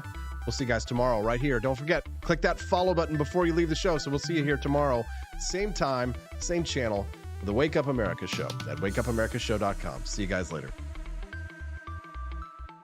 Expanse of time, a year might seem like a mere moment, but oh, what a year it's been. In September 2022, Austin and Stephanie Peterson embarked on a journey to wake up America. They began humbly, with just 20 souls tuning in, learning, listening, and though challenges arose, like the looming shadow of YouTube demonetization, their spirit never waned. And now, thanks to you, thousands rise with the sun to join them, to listen, to engage, to be a part of a community. So here's to you, and to wake up America, for memories shared, for friends made, for the journey ahead, and for never, ever forgetting to rise and freedom. Happy anniversary. I'm Donald Trump, and I approve this message. Believe me, Austin Peterson is the best. He's got the greatest Wake Up America show I've ever seen. Whenever I tune in the mornings and watch the live stream, let me tell you, he has got the absolute best content. I love his guests. It's just a total blast to watch, and I highly endorse and recommend the Wake Up America show. It's terrific, believe me. Is the outdoor of your home about as exciting as a library? Then spice it up and unbore your space with our custom metal signs.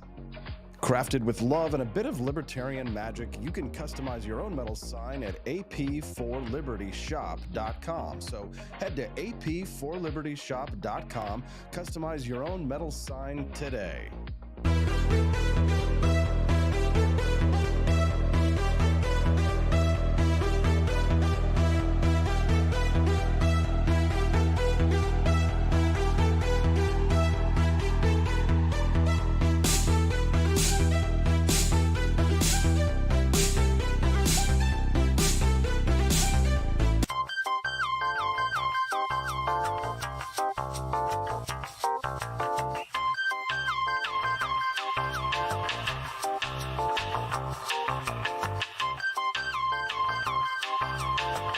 Welcome to a world of vocal discovery at Peterson Voice Studio.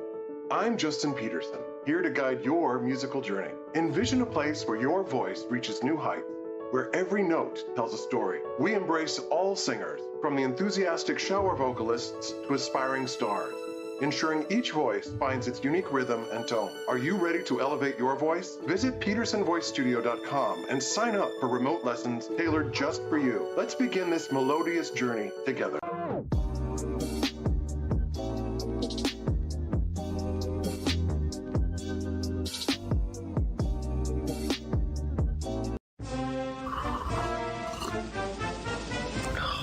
Tired of spending your hard-earned money on woke corporations that don't share your pro-freedom values? Fed up with sipping liberal lattes and progressive cappuccinos? Introducing Founding Flavors from AP4Liberty Shop. Get your day started with Washington's Revolutionary Roast. As robust and principled as the man himself, this blend is the shot of energy heard round the world. Or maybe you want to taste the fervor of freedom with Adams's Patriotic Perk. It's as dynamic and balanced as the U.S. Constitution, sure to